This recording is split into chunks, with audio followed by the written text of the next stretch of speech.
Be careful. I'm afraid she'd get hurt. I'm afraid she'd get hurt. Okay, are we ready?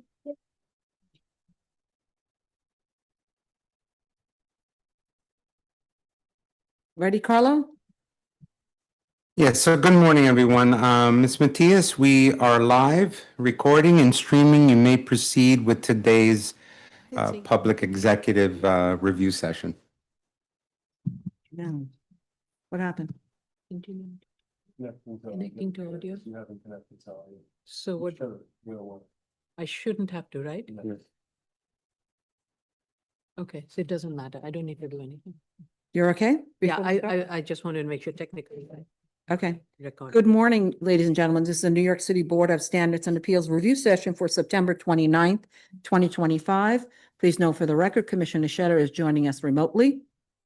The first item is up for discussion or decision items. Item number 1, 21200BZ, Volume 3, 640-666 South Conduit Boulevard, Brooklyn. Okay, so we received information from the applicant. And I think a lot of the information that has been provided is in response to outstanding issues with fire department. We also have an affidavit by the operator regarding the on-site parking. And it states that the parking space will not be leased for auto leasing office that is located at the site. Did everybody have a chance? And we also received a submission that was made last. I'm not, oh, people can't hear me? No, she can't hear you. Nobody sir. can hear me? Hold on. I can hear you well. It's just a little low. Okay, Yeah, Madam Chair, you're very clear on the stream. okay. All right. Do I need to repeat again? Yeah, I would suggest you repeat. So the applicant did make its submission in response to the questions that were raised, and some were also related to the fire department outstanding violations. We received the affidavit from the operator regarding the on-street parking, that this parking space will not be leased for auto leasing office that is located at the site. With regards to the open fire department violation, applicant has submitted has made its submission. And based on the most recent communication that we have from the applicant and also from fire department, it seems the functionality test has been scheduled for October, and other submission with regards to the conversion of the USD from diesel to gasoline. Those documents have been submitted to fire department's compliance unit and the tech support unit. And there's an ongoing conversation that is happening. I would say these are all steps in the right direction. Commissioners, do you have any additional comments or on this or any? The only thing I would add is that the only thing we have from the applicant in response to the February the September 16th letter from FDNY is an email. We haven't heard fire department's response to that email yet. Well, No, there was this one this so morning. there was one I that reached was sent out. this morning. So Ms. Matias did reach out to our fire department representative, Chief Raymond, who is here on the call. And based on that, fire department did indicate that the functionality test has been scheduled for October. And meanwhile, the other documents are under review. So here is my suggestion, is that typically, as part of the extension of time, we are always looking for, are there any outstanding violations? And are those violations being addressed? In this particular case, He has his hand up. I don't think he can speak. can you speak? The record's closed. Records closed. Oh, sorry, Chief Raymond, a record is closed. So do we need to reopen? Do you want to reopen? The insight might be helpful since we Okay, just got this. Let's reopen that. Okay, we're going to reopen, Chief. Okay, the motion to reopen, Chair Shanda, Aye. Vice Chair Shabeta. Aye. Commissioner Otley Brown? Aye. Commissioner Sheta? Aye. Commissioner Yoon? Aye. Okay, The only thing I go would ahead, say chief. is that the email stated that they still have their objection open. Yes. Okay. Yes. Sorry, I just wanted to clarify that the design and installation documents have not been submitted through technology management, through the fire department system. So a statement was made about compliance, but what we are asking for is, we're not particularly concerned with the compliance per se, but we're concerned with the conditions. And as of yet, no design and installation documents have been submitted. Right, that's what I said. the What plan. was that test, like timing based on? Just the compliance statement that was, Sorry, can you clarify? what was the functionality test So schedule based on? So there's two things. There's the functionality test, which is required to take place every 2 years. And separately, there was an alteration in the as-built conditions on site of the fuel storage system. And Uh-huh. that alteration requires submission of design and installation documents. And if this installation, let's say that this installation doesn't happen for say, would that be a safety issue? Well, because the inspector isn't going to determine, because they're not an engineer, if the tanks are installed correctly, it has to be done by technology management. So yes. So Okay. a fire department engineer would be reviewing those plans and determining if it was done correctly. Okay, thank you. If it was a safety issue, I would say at least we should wait until the documents, the design documents are submitted. And there is a commitment to install as soon as possible. Okay, so if I understand correctly, the tech review will be determining if the installation of the USTs have been done correctly. That's correct. The Okay. conversion from diesel to gasoline fuel. Okay. We can condition. So I was going to suggest that we proceed with the extension of time with the condition, now that it's on fire department's radar, and there is already some documents that's been submitted. I believe it has been submitted to the compliance unit. The applicant said it's been submitted to the compliance unit and tech support, but you're saying that's not, it's only been submitted to the compliance unit, not to the tech unit. Correct. I'm not exactly sure what they mean, what they were referring to. There is a compliance component, but that maybe fire department business support could be what they meant when they said tech management, but they didn't mean technology management, which is the unit that reviews plans, design and installation documents. So what I was saying is that nothing was submitted, a plan wasn't submitted through the proper channels that I could see right now. But the installation is done, right? Yes.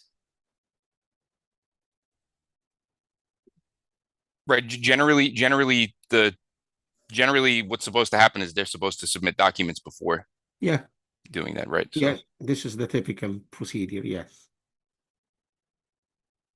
So I was going to make a suggestion that we approve the extension of time with the condition that the applicant expeditiously responds to fire department objection and resolves them in coordination with fire department.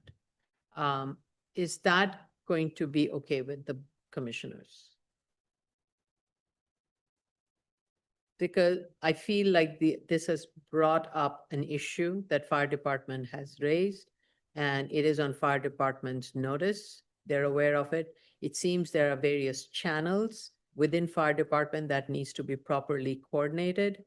And I'm sure the applicant is listening to this hearing. They need to work with fire department closely to process this application. Is that okay with everybody? I just want to, if not, we'll have to defer it. May I ask the chief what date is the functionality test? Is it October, early October, late October? Give me 1 sec. Applicant had stated October 22nd.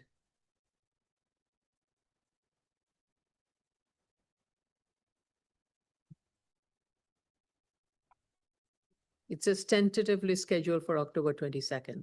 Is that the date that you have?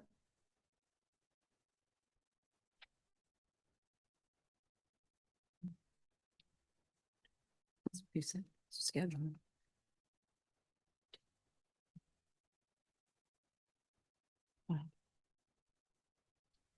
It is scheduled. I confirmed that it was scheduled. That sounds correct. I just want to, since you're asking, I want to be 100% sure that I'm giving you the right answer. Yeah, October 22nd, 8:30 a.m. Okay. scheduled. Okay. So you want to do? Case. And vote? All right. Is it possible to just defer it until the October hearing and we make sure that they got the documents that they need? The design and the installation documents?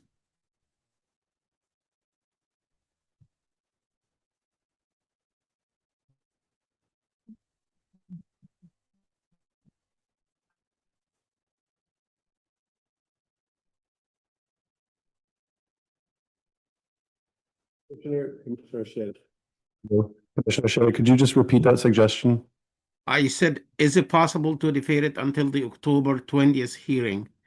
And then make sure that the fire department gets the design and the installation documents. In this case, at least we ensure that the applicant is moving forward with resolving the issue. Because like the chief indicated, that typical procedure in doing this is to first submit the design and the installation documents and then move forward from that. Right now it's done the opposite way. So if the design and installation documents are there, they should have been submitted probably long time ago, maybe immediately after the fire department requested these documents to be submitted, but I'm afraid that they are not ready. So if we approve it, But they're not ready. It's just that they're not going through the proper channel. you mean they were submitted to another department? It's not been, yeah, there are Right. different channels and it seems it's not yet in the right channel.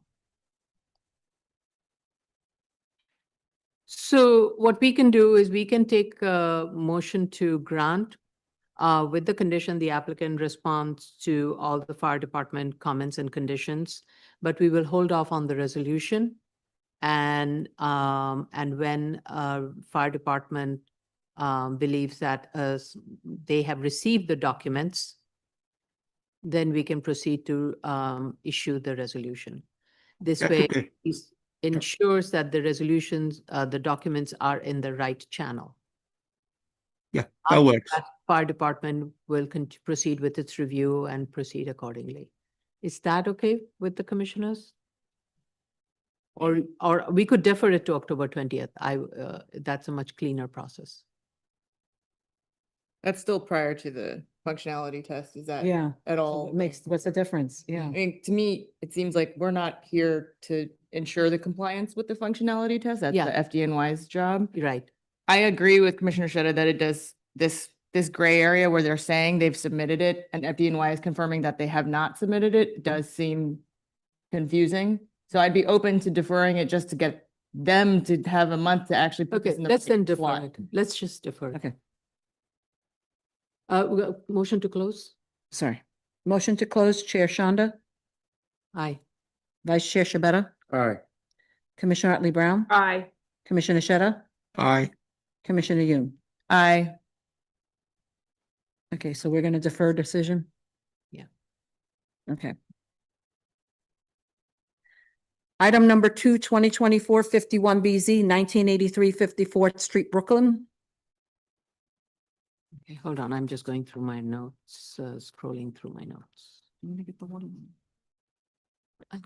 Yeah, okay. So we received revised sets of plans and includes all the other information that we had provided. There's been a slight change in the floor area. It's been a reduction because of the facade treatment. It has resulted in a slight reduction in the floor area. And the floor area proposed is 16,847 square feet, which brings the FAR down to 2.71 FAR. And also the lot coverage has decreased to 4,833 square foot, which still is at 78%. And the applicant has revised the EAS. I think these are all what we had asked for. There is an environmental condition, I believe, which is that the building shall have a closed window condition with a minimum 28 dBA noise attenuation with alternate means of ventilation. And note to that effect has been added on all the plan sheets. So commissioners, are you all satisfied with the submission? Okay, then I want to make a motion to approve with the condition that windows along the lot line fronting the easement shall be opaque and non-operable. Okay, motion to approve, Chair Shanda, Aye. Vice Chair Shabeta, Aye. Commissioner Otley Brown, Aye. Commissioner Sheta, Aye. Commissioner Yoon. Aye. Application has been granted. Item number 3, 2025-05 BZ 2450 Eli Avenue, the Bronx. Okay, we have received revised plan sets, and there's also an easement with the abutting property, which, if I understand it, it seems that there is an easement that requires that there be a vehicular ingress and egress be provided from the parking area that belongs to the hotel through the site. That's my understanding as I see it. And so that's something was not clear to us when we were reviewing the document. However, I don't think that changes the operation of the drive-through. So based on that, I want to make a motion. Is everybody okay with that? Based on that, I want to make a motion to approve a 10-year term with the following conditions. The applicant shall submit a builder's pavement plan and all required drawings as per DOT specifications for DOT review and approval and build prior to issuance of TCO. Where required, curb cuts and sidewalks shall be restored and built to the New York City DOT standards and subject to final approval by DOT. The pedestrian walkway shall be painted in a fluorescent yellow and with reflectors as indicated on the board-approved plan. Landscaping shall be planted and maintained as illustrated on the board-approved plan and replaced when necessary. Lighting shall be directed down and away from rear lot line. Signage shall comply with applicable zoning districts and fencing shall be installed and maintained as illustrated on the board-approved plan. Motion to grant? Chair Shanda, Aye. Vice Chair Shabeta, Aye. Commissioner Otley Brown, Aye. Commissioner Sheta, Aye. Commissioner Yoon. Aye. Application has been granted. Item number 4, 32609 BZ 37-01 138th Street, Queens. Okay. Ms. Benke, I have a question. We're okay with the tech memo, right? Tracy? Yes, yes, we're fine. So we have received the revised plan and the tech memo. Any questions or comments? All right, then make a motion to approve this amendment. Chair Shanda, Aye. Vice Chair Shabeta, Aye. Commissioner Otley Brown, Aye. Commissioner Sheta, Aye. Commissioner Yoon. Aye. Application has been granted.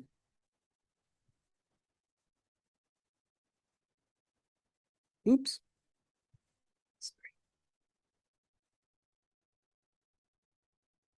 Special order calendar, continued hearing items. Item number 5, 16-12 BZ, 184 Nostrand Avenue, Brooklyn. Okay. So at the last hearing, fire department had raised objection to the project regarding the roof plan and that the rooftop access points were less than the required fire code. Applicant in response to fire department comments has submitted a revised plan showing the required number of access points from the rooftop play area. Also, occupancy of play area on the roof of first floor has been provided.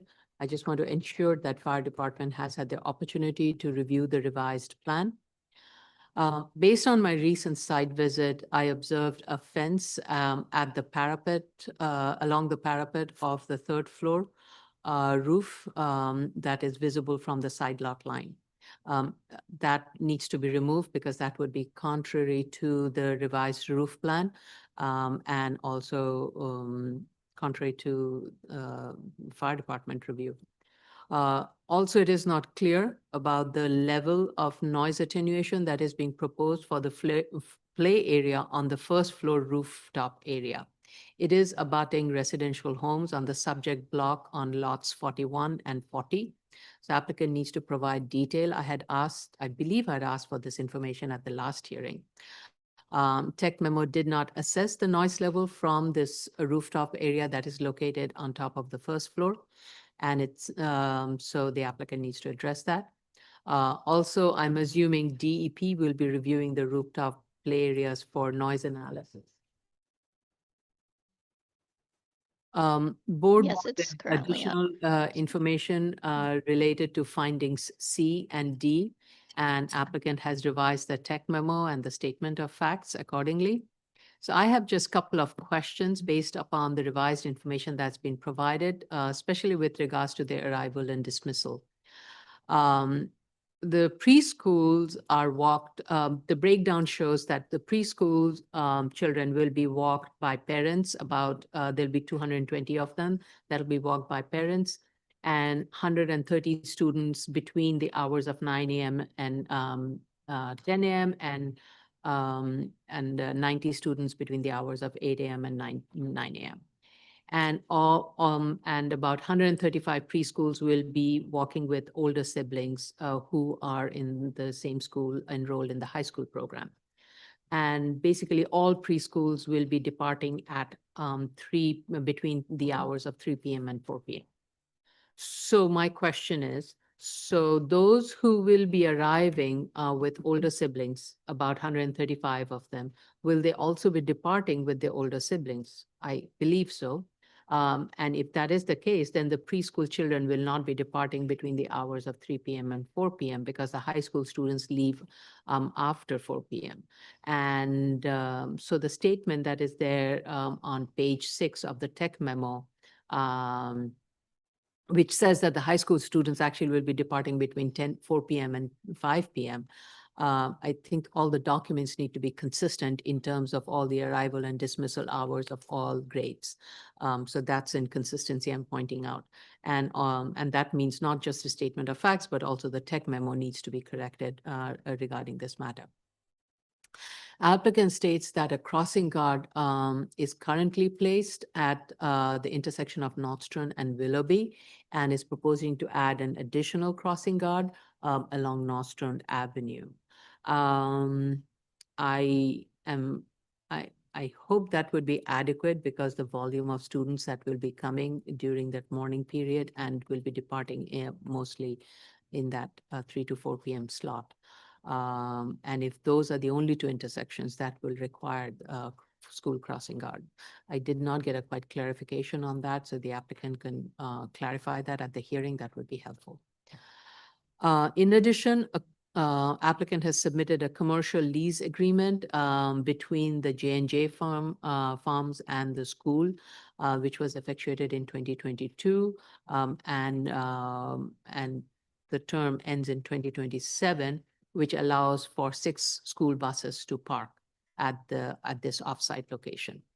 Now, based on my recent site visit, which was on a Saturday, school buses are parked on both street frontages of the school, that is both on Northstone and Willoughby. And that was on a Saturday morning, I would say around 9:30 a.m. or so.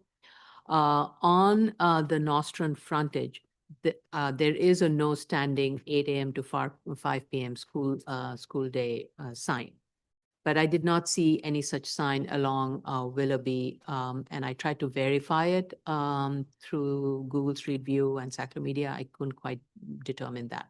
So it seems there isn't any such parking that is allowed. However, this is meant for during school days, not allowing parking between 8 a.m. to 5 p.m.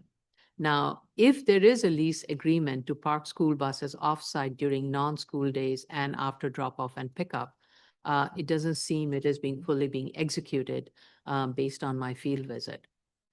So that needs to be corrected and it needs to be adhered to. The proposed school plan does show a school bus zone only along the Northstone frontage. So there is no need for bus to be parked on the Willoughby frontage. And the plan note should state the proposed hours, which is 8 a.m. to 5 p.m.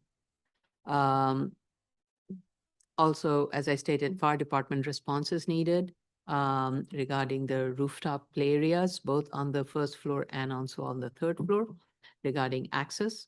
And need an update on the noise attenuation from the playground of the roof of the first floor and clarification on the number of arrivals and departure. Otherwise, I have no additional questions on this application.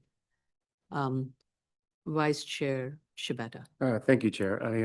I agree with everything you stated. I just want a further explanation on the negative increments for walking trips. If they could put that down in writing and explain the data as to why it is this way, that would be helpful for me. And with regard to the lease, while it does cite a renewal, it doesn't state any parameters for that renewal. And I'd ask for that to be explained. This is regarding the Leasing. site for part. the book. Okay. They do state that there is a sentence that insinuates that there is a renewal, but there aren't parameters set to what that renewal is and for how long that term is. So I'd like to know that. Okay. Thank you. Commissioner Otley Brown? I have no additional questions. Ms. Commissioner, yes, Ms. Prenger? I can go last. I can go Okay. last. Thank All right. Commissioner Shetta? Thank you, Chair. Nothing further from me on this. Okay. Commissioner Yoon? The only thing to add is a question on, I think there was an air quality and a noise meeting last week, and if Ms. Banky has any, or Ms. Pranga has any info. It's still under review. They didn't have an update at this time, but they hope to get to it soon. Okay, thank you. Okay, thank you. Ms. Benke? Sorry, I think Ms. Prenga had, Yeah. I guess it was for the same subject matter.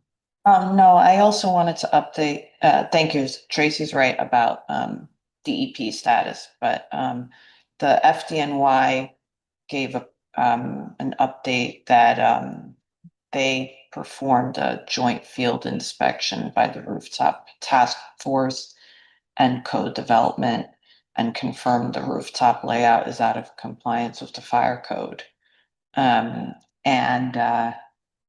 But a violation hasn't been issued yet. Even though the plans are updated, I guess the as-built rooftop conditions are out of compliance. And they can confirm, FDNY can confirm later at the hearing. Thank you. Yeah, I want, yes, FDNY did identify that the existing as-built roof condition is out of, layout is out of compliance, and out of code, not meeting the code requirement. But I do want fire department to weigh in on the proposed roof plans for both the first, the roof on top of the first floor and roof on top of the third floor. Okay, let's go to the next case. New cases on the SOC calendar. Item number 6, 43764 BZ, 13702 Farmers Boulevard, Queens. Okay, we received proof of initial filing and hearing notices, have not received any feedback from the community board. This is an amendment pursuant to zoning resolution section 11-46 to a previously approved special permit, which permitted the operation of a gasoline service station to convert the legally non-conforming auto repair bay into an accessory convenience store with attendant booth. I have a procedural question, and that is the DOB objection was issued on April 15th, 2025, and the application was filed on August 18, 2025, which would be more than 30 days after. So would a revised DOB objection sheet be needed? Hmm? Isn't this the one we took? Why wouldn't it revise? Because it's not. Because it has to be within 30-day, within a certain time period. So that he didn't require it. That this one didn't require objection. The DOB objection here and the timeliness of it is not relevant because it's not conferring our jurisdiction under Article 7, which we already have since we've already granted the initial special permit. An amendment would just be within our jurisdiction under the zoning resolution. So the issuance of that DOB objection doesn't confer upon us the jurisdiction to entertain the amendment. It's just pursuant to our rules and discretion. Okay, interesting, okay. Right, okay, that makes sense. It's not, got it. Thank you for that clarification, Council.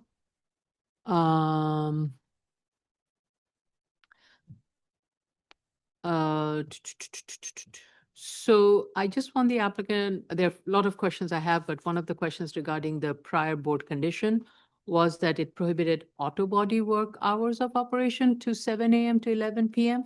I just want to confirm if that was only limited to the auto body repair or to the entire business operation. So it wasn't quite clear from the resolution. So if the applicant can clarify that. So the applicant is proposing to install, convert the non-conforming auto repair, legally non-conforming auto repair shop into a convenience store and install new canopy over the fuel dispensers and revise the signage, improve the signage, parking layout, and also legalize the existing UST dispensers. So, and is proposing 7 on-site parking spaces, and the dimension of the canopy also has been provided. So just with regards to the plan, applicant needs to indicate the existing and the proposed width of the 4 curb cuts. Though the legend in the proposed plan, page 7 of 15 mentions light pole, they are not visible on the plan sheet of 7 or 15, 7 of 15, sorry. Indicate on the plan a clear 4-foot wide walkway from the parking area to the convenience store. The path shall be striped and place bollards to further protect the pedestrian way from the vehicular flow. What is the treatment of the space behind the building? Portion of the space will have concrete paving, so it's not clear if the rest of it will be planted. I'm concerned about the placement of the air and the vacuum pump at the corner for 2 reasons. One is the existing triangular raised platform, which is going to be planted according to the proposed plan, is encroaching onto the sidewalk. And this is quite a busy intersection of the sidewalk. There are people walking along this, so it kind of narrows it at the corner. So having air vac at the corner, we have seen at least this results in vehicles encroaching onto the sidewalk. So since the abutting use on lot 60 and lot 29 is a non-residential use, I would strongly suggest that the air vac machine be placed along the southern lot line abutting this lot 29. And therefore you make this corner of this site free and clear of any vehicular encumbrances that may also come in the way of vehicular maneuverability accessing the site from the 2 curb cuts. Also provide bollards along the lot line near parking lot number 7 to prevent vehicle from encroaching onto the sidewalk, which seems to happen based on the photos that were provided by the applicant and also from the Google Street View. There is a bus stop at this location, so need to contain the vehicles within the property. Extra space between the lot line and the parking space number 7, stripe it to prevent any vehicles parking there and encroaching onto the sidewalk. and notify, and therefore also notify the vehicles that the boundaries and of the subject site. So with regards to the findings of 11-46, a threshold of ZR 1146 is that the zoning lot has remained unchanged and the building footprint has also remained unchanged. Again, the vacuum and air pump will be available from 7 a.m. to 8 p.m. 7 days of the week, though the convenience store and the gas station will be operating 24/7. The applicant is proposing a trash enclosure, which will be of a metal structure. The applicant needs to indicate on the plan the trash containment area, dimension it, propose the proposed material and the proposed height. And I would like to see a sample of the material that is being proposed for this trash enclosure. Regarding lighting, several lighting notes are added to the plan sheet 15. One states that the lighting will be operational from 6 p.m. to 6 a.m. However, after 6 p.m., the lights will be reduced to maintain minimum required safety. I would strongly suggest, instead of all of these other language, stick to the BSA language that is available on our website. Our staff can provide that language and replace these language that is stated on drawing sheet 15 with BSA proposed language. With regards to landscaping plans shown on drawing sheet number 7 do not match the rest of the proposed plan set. Provide a detailed landscaping plan with planting schedule, type, number, height. Will it be in-ground or above-grade planting? Include detail of the planting bed. Though statement of fact states that a triangular planting bed will be added at the corner, as I stated earlier, the plans do not show any detail regarding the kind of planting that would be planted in this triangular. And as I stated earlier, the triangular planting is quite a bit outside the property line, so it needs to be reconfigured to be kept within the property line. With regards to the signage, please redo the signage analysis on drawing sheet 12 and elevation sheets. The number of signs proposed and accounted on the chart do not match. For example, per plan, there are 2 number 4 signs. Similarly, there are 2 number 5 type of signs. The signage needs to calculate total surface area, and of that total illuminated and non-illuminated to meet the C1-3 signage requirement. It seems like there are no illuminated signs that is being proposed. Everything is going to be illuminated. So it wasn't clear to me. So applicant needs to go back and look at it and make sure it's all those signage in total comply with the C1-3 requirement. Also, please make sure notes relevant to the plan are included in the plan sheet. In the proposed signage plan, notes related to DOT regarding curb cut is not relevant. Notes should be regarding signage and that BSA is not waiving signage requirement and all signage shall comply with underlying zoning requirements and DOB shall confirm compliance. And DOT notes should be on drawing sheets 7, 13, and 14. And if there are others I've missed out, please do make sure that they are indicated on those drawing sheets also. Applicant needs to provide a DEC spill report. There is an open ECB violation, which is construction related from 1996. So I think it's probably outdated and has not been updated, but I would like the applicant to clarify this at the hearing. We did receive a no objection letter from fire department. And that's it. Those are my comments. Vice Chair Shibeta.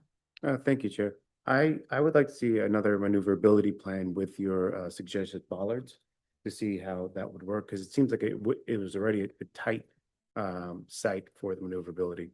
I just want to note that the photos that were submitted show a site that needs some work. There's garbage dumpsters that are out, there's debris outside, a broken down gate, and several drums scattered around. And I think that needs to be cleaned up immediately before we move forward. Other than that, I have nothing further.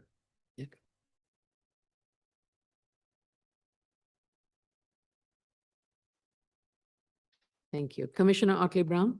They should reconcile the convenience store selling area stated in the statement of facts, page 4 at 1,250 square feet versus in the plans, which is at 1,054 square feet. And they should also reconcile the amount of illuminated square footage on 137th Avenue.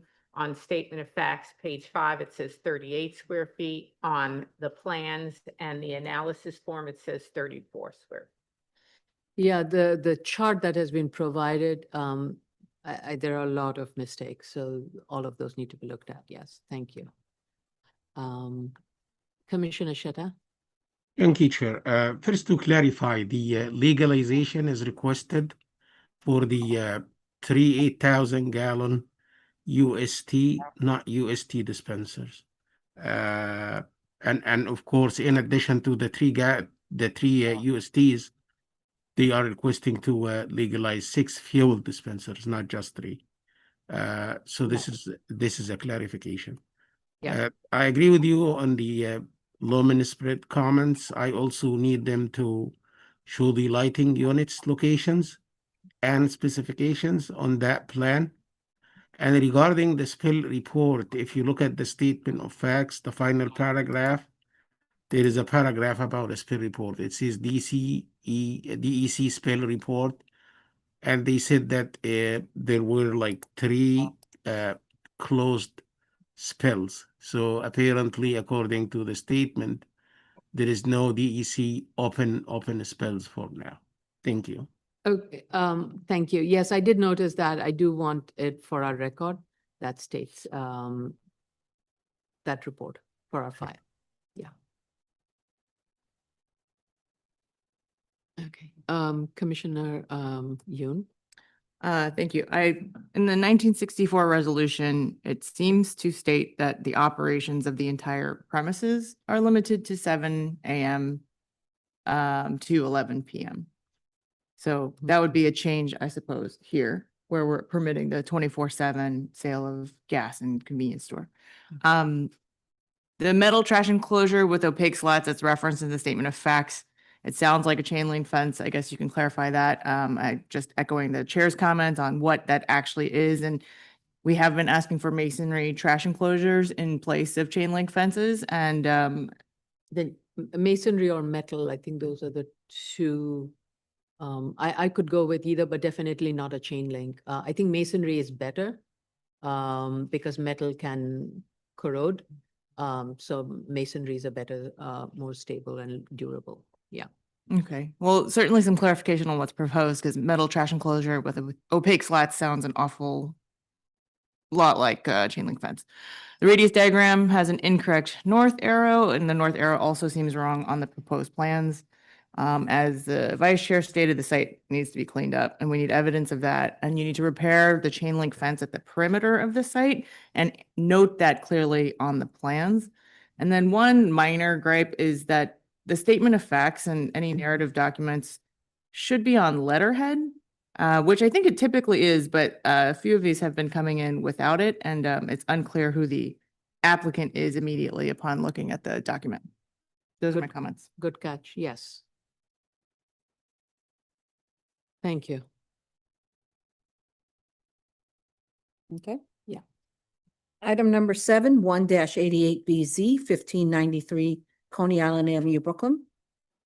Okay, we received proof of initial filing and hearing notice. Committee Board has scheduled a hearing for September 29th, which is today, and will be making a recommendation on October 21st. So this is an application for an amendment to a previously approved bulk variance pursuant to ZR 72-21 to enlarge a seminary and an addition of dormitory at the subject site. So the applicant is seeking a waiver of floor area, street wall height, and sky exposure plane, rear yard, and parking. I have one question regarding the way the parking requirement has been analyzed. So I would like the applicant to clarify the parking requirement category that is being used. because it is different for dormitory, which is parking requirement category E2, which requires 1 per 12 bed. And for seminaries, which is a parking requirement category G, and it requires 1 per 2,000 square feet. And also seminaries can be a parking requirement category B2, which has a requirement of 1 per 16 persons. So please do indicate which parking requirement category is being applied for which portion of the building, and provide the calculation analysis and the waiver that would be required accordingly. So currently there is a 3-story seminary with sleeping accommodation, and the applicant is proposing to expand its facility to provide additional dormitory rooms and additional study rooms to accommodate the existing student and future growth.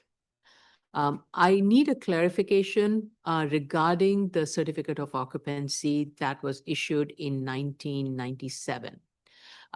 That certificate of occupancy doesn't seem to include the 3rd floor.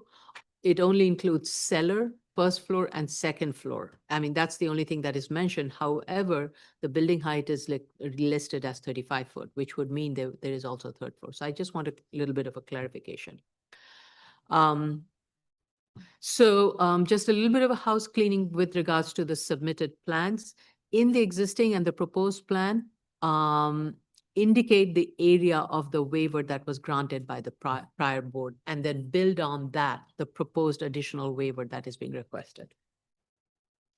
So the applicant has submitted findings with regards to 7221, especially with regards to A and E finding. As I stated, the applicant is expecting the dormitory is able to accommodate 50% of its current enrollment, and the applicant has stated that it needs to expand. And based on the expected growth, there would be about nearly 300 students by 2030.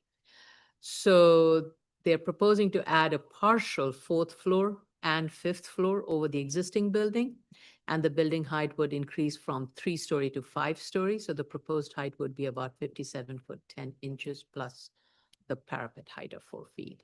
And the total zoning floor area would increase to 59,790 square foot. And the site is located in R5 district. So overall, the building FAR on the zoning lot, because it's in a split lot zoning district, the applicant state the overall building FAR on the zoning lot will actually be 2.61 FAR. So the applicant also provided the neighborhood character information, and the proposed bulk is being set back from the 2nd-story homes that is located along 12th Street. Though, based on my site visits, though the build context along the frontage of Coney Island Avenue is uniform, consisting of 2 to 3-story building, it is a wide street, and it is primarily a street which consists of commercial use. And the proposed height is more towards the Coney Island, and it's set back from the residential homes along, as I mentioned, that are located along 12th Street. And furthermore, the build context along Locust Avenue is also very mixed. So based on that, I am okay with this enlargement, which ensures that the building is set back more from the residential portion of it and fronts it towards the commercial portion along Coney Island Avenue. I do think it would have been very helpful if a map of the built heights of the surrounding buildings were provided to support this argument of the neighborhood character. The applicant also states a waiver of the parking, and the statement of fact does not discuss this matter and the justification for the waiver, so that needs to be provided. Fire department stated no objection to this application, and it's not clear if there are any violations with regards to the existing building, so applicant, please do provide that. Otherwise, I think overall I'm satisfied with the application, but the information, there are gaps in the information, those need to be provided, and the parking waiver also needs to be responded to. Vice Chair Shabeta. Thank you, Chair. So we approved this case originally back in 1988, and it grows to reason that that use has grown since then. I don't think it's a tremendous ask. As you said, the combined FARs to 2.61, which is slightly higher than the 2.0 FAR allowed in a R5 C23 and significantly lower than the 4.0 in the R7A portion. I have visited the site. There are many larger sites in the vicinity, but as you said, it'd be important that they put that information into a form that's that we can take and keep in our file. I'd also like to hear what the community board has to say, but I understand they won't be able to hear this case till today. So I look forward to that. I have nothing further. Thank you. Commissioner Otley Brown? So in other yeshivas with sleeping accommodations, what percentage of students are accommodated in the dorms? I ask because the existing is 120 beds for 239 students, but their proposed is going to be 244 beds for 299 students. So I'm wondering if all yeshivas provide sleeping accommodations for approximately like 90% of their students, or is this unusual and more of an ask than what others would accommodate if it were as of right? And second, in other yeshivas with sleeping accommodations, how much dorm room space per student is actually provided? So I want to make sure that they're providing on par with what other yeshivas with sleeping accommodations provide their students. Now, we do know that not all yeshivas provide dorm rooms. I but said the- yeshivas with sleeping accommodation. Yeah, okay, all Yeah. right, Very specific. okay.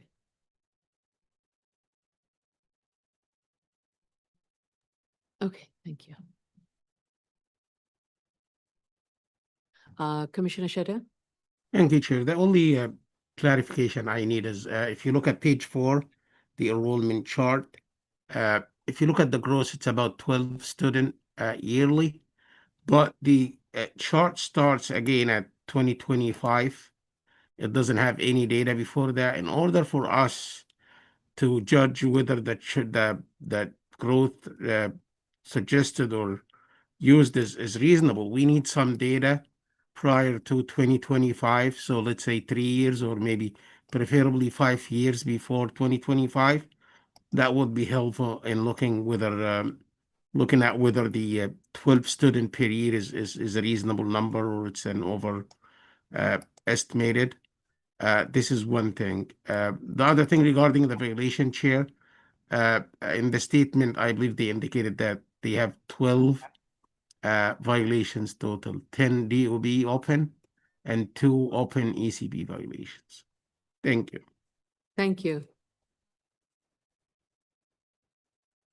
Okay, so the applicant needs to give us an update as to the status of these violations and what is being done to address these objections.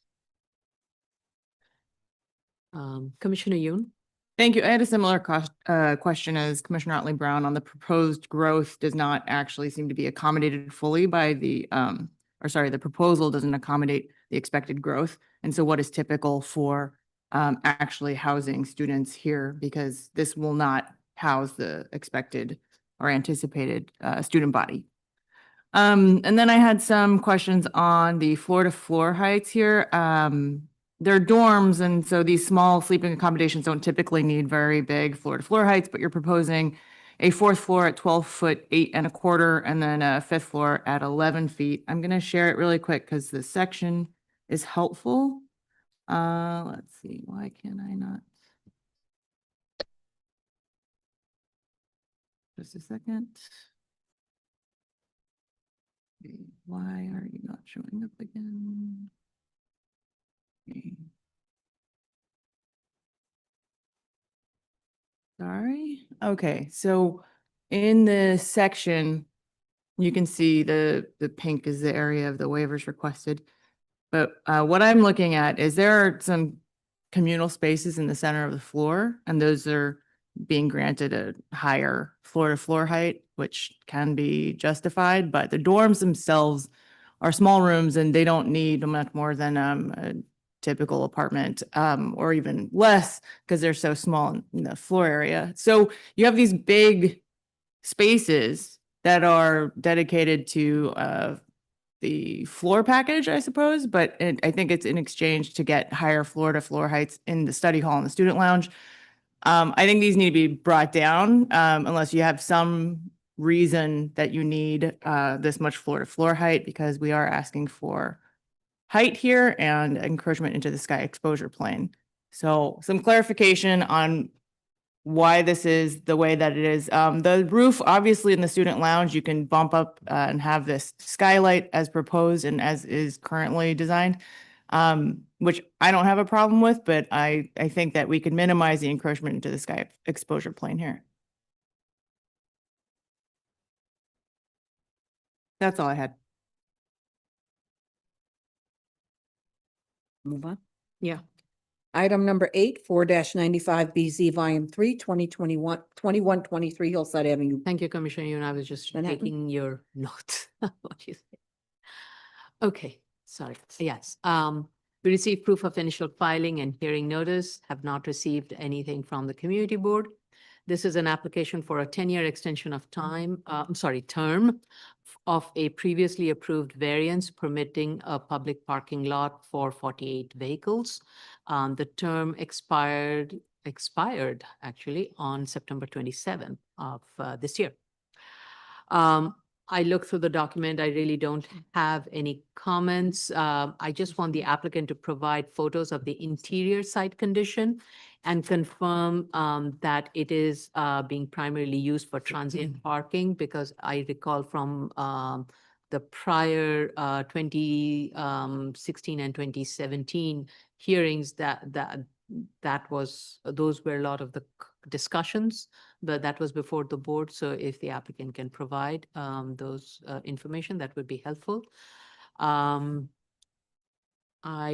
believe there aren't any violations. Otherwise, I think those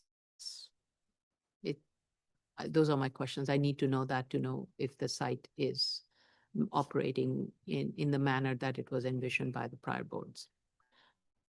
Vice Chair Shibeta? Thank you, Chair. I have no comments. Thank you. Commissioner Otley Brown? Quick question for clarification.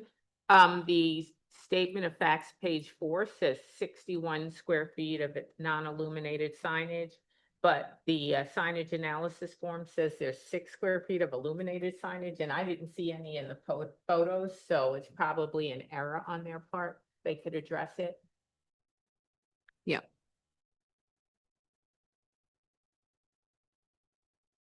Yeah, mostly I saw non-illuminated signs posted on the front. Yeah, that's what it Yeah. looked like. Yeah.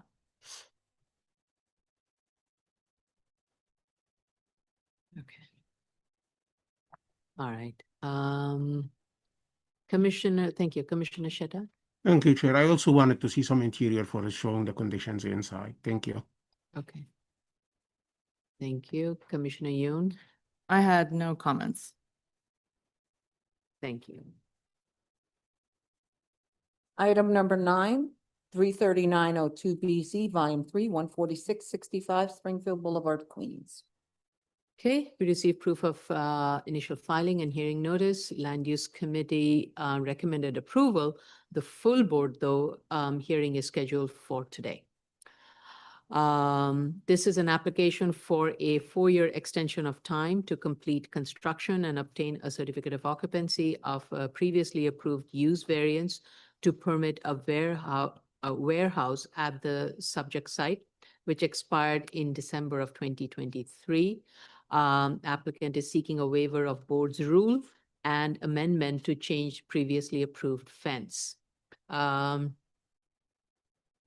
So what the applicant is seeking is an amendment to replace the fence with a 10-foot high metal fence, security fence along 147th Avenue and Springfield Lane to allow for greater security and interior modification of the interior building layout. Applicant stated that it would need 4 years to obtain the certificate of occupancy. Now, The crash gate that is being proposed, I don't know if that was previously approved, so the applicant can clarify that. That would be good. And I know the prior board was very particular about how the fence looked from the neighborhood's level. So the question is, will the wood panel fence remain in front of the proposed metal panel fence? Will the planting along the lot line be affected by the in-ground footing that is required for this proposed 10-foot high fence? If so, planting needs to be maintained as per the approved plan. What will be the full height of the fence from the grade level? The applicant is saying it's 10 feet. When I looked at the plan, it seems it's 10 feet of the metal portion. It doesn't include the portion of the wall on which the 10-foot would be. So I want to know the total height from the grade level of the fence. Clarify where the proposed 10-foot high metal fence is being proposed, because it wasn't quite clear from the plan. Will it replace all the existing fences? The plan set is not consistent. Now, where the two immediate abutting neighbors, especially on lots 1 and lot 47, where they're notified of this proposed 10-foot high fence, because both the buildings will be facing a 10-foot high fence over an 8-foot, over a wall. So need to ensure that the wall will not become a graffiti wall. So you need to pick a material that would be, that cannot be defaced with graffiti. And if it is, it can easily be cleaned. And that's why I'm very skeptical about the metal fence. I want some kind of a wood treatment outside it. It's something that makes it less, I hate to use the word prison, but it kind of gives you a prison feel. I really don't think this is a neighborhood that deserves that. So I want to see more of a warm residential quality kind of a fence treatment over and above whatever you need for your security reasons.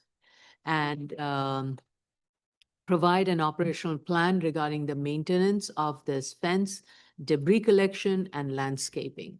And what is the proposed color of the fence? That also matters. Based on this, sample that's been provided, it's going to be a very, very dark looking fence. And this is not a neighborhood. This is a solidly residential neighborhood.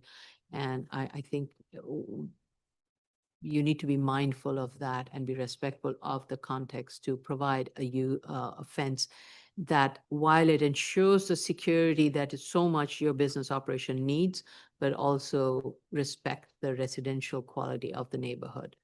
The applicant is proposing no change to the landscaping and the parking operation, though based on my comments, it's not clear if the landscaping plan will need change because of all the footings that would have to go in. So please do respond to that and provide a more detailed landscaping plan with the footing in place, how that would be addressed. And the applicant, with regards to extension of time, it's requesting 4 years to complete all of this work. And the work is underway, and applicant states there aren't any violations. Vice Chair Shibeta. Thank you, Chair. I again echo many of your comments. I was also considering decoration or something to soften the look of the security fence in some way. One way is that the security fence would be not visible due to the planting of 10-foot trees in front of it, if that's possible at all.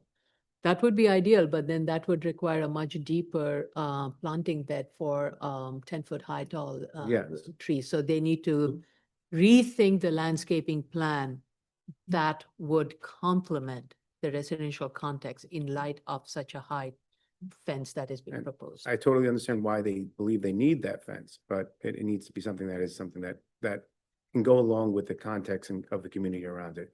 I have nothing further. Yeah. Thank you.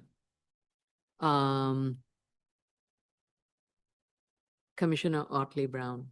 I have no additional question. Commissioner Sheta?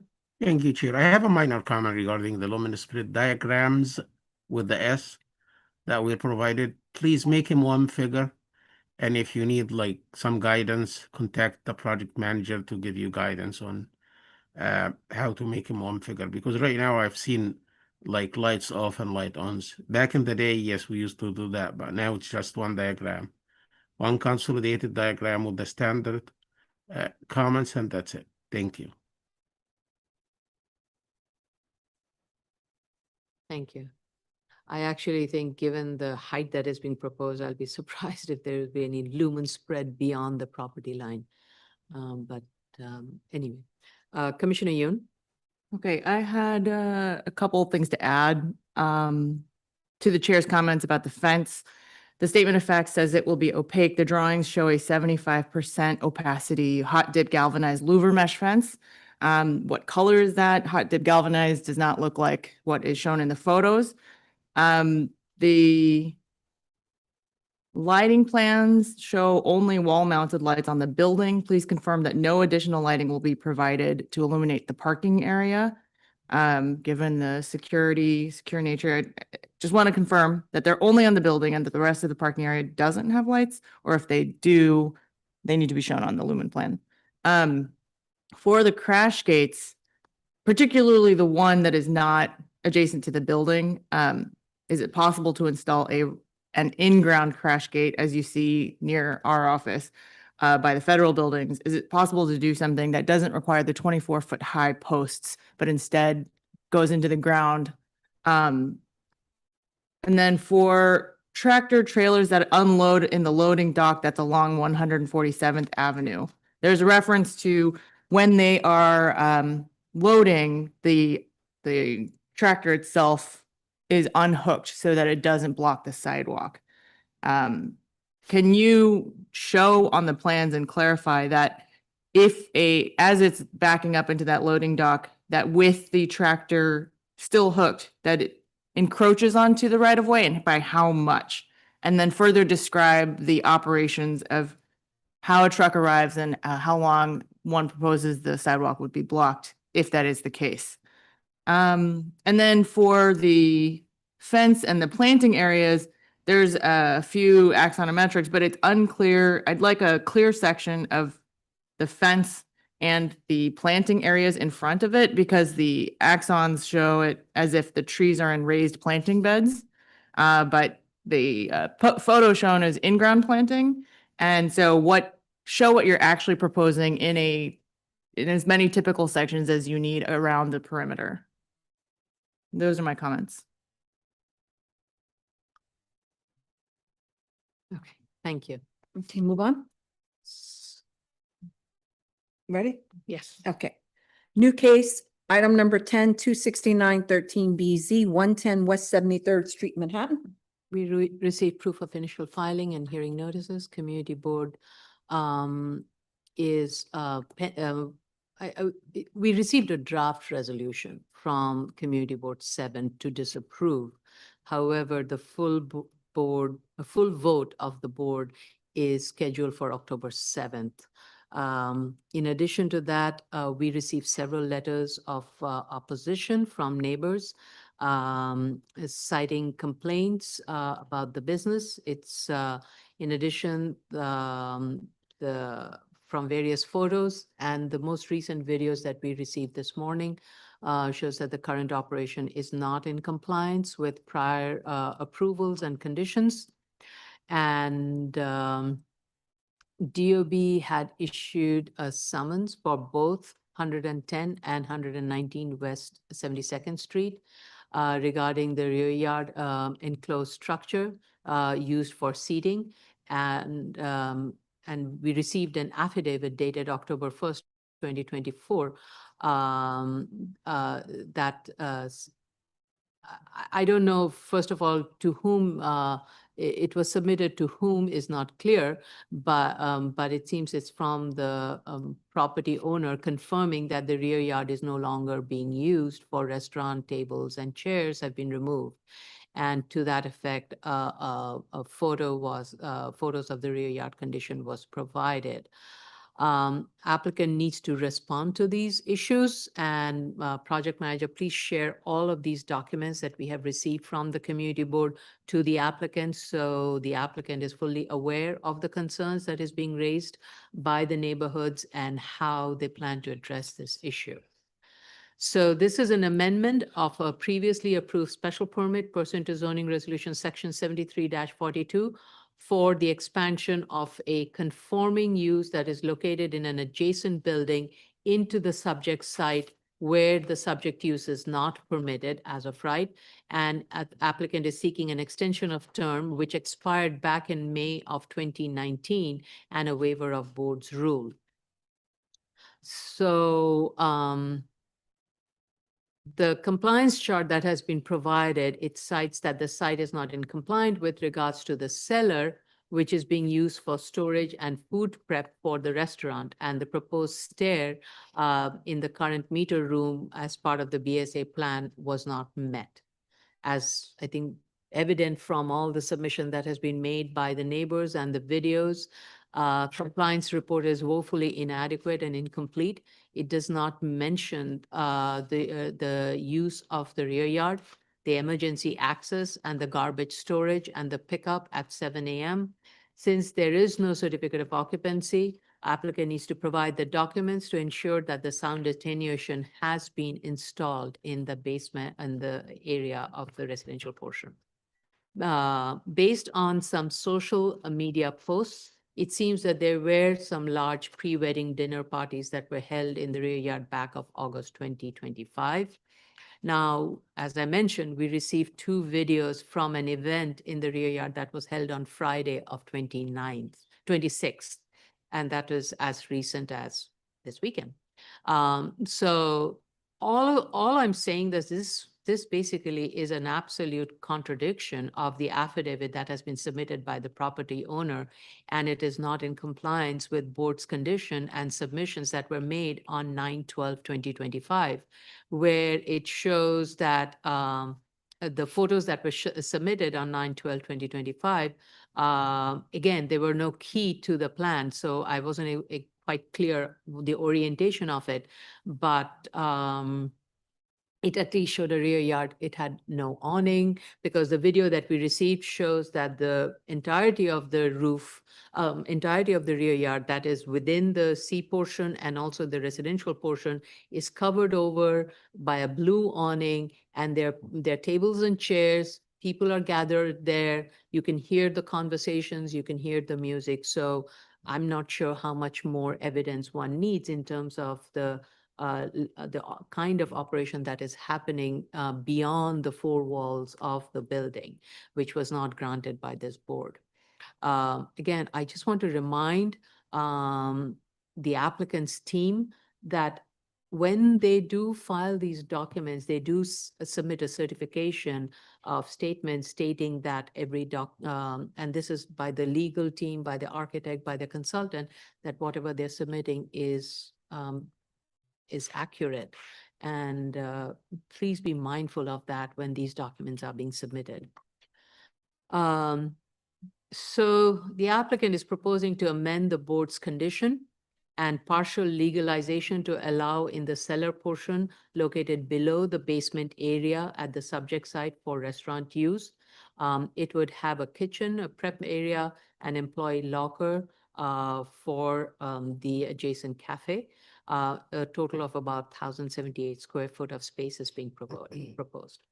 Now, in the statement of facts, there are different gross floor area that is mentioned. So need to look through that. Page 2 refers to 1,085. Page 1 refers to 1,078. According to the proposed plan, only prep area and storage is proposed. Are there fire separation required between the residential portion and the proposed commercial use in the cellar? I want a confirmation from fire department that the proposed expansion in the cellar will not affect the existing fire egress from the subject building, and if there are any additional means of fire egress that would be required. Please note, whatever is in the plan has not been fully built. So need to ensure that based on the existing site condition, if any additional fire egress or other means of exit would be required. Applicant needs to add notes to the plan that occupancy of basement is not to exceed 69 patrons total, including seated and or standing, dancing or singing or anything. That was a limit that the prior board had required, and that seemed, based on the photos and videos that's been provided, it seems that it is in violation. Applicant needs to provide a refuse storage area in the portion of the building that is located within the C18A, where the use is permitted as of right. And they need to add a note to the plan. The refuse shall be stored within the building in the C18A portion and collected at 7 a.m. Monday through Saturday. And also photos were provided that shows the garbage that is stored in the residential portion. So I think the way to address that would be the applicant needs to provide planting in that area, provide a lot of planting, whether that is above grade or using potted planting, provide that so that no trash bins or trash material can be stored in that location. Yes, Mr. Costanza? Yes, Madam Chair, I just, again, I don't know if it's relevant. I just wanted to alert that this is a historical landmark, and I don't know that if any changes to the exterior would require landmark review. I think any planting would be okay as long as it's potted and you're not, but they can verify that. I don't think potted plants in that area would be of an issue. And Sure, thank you. But they can verify that.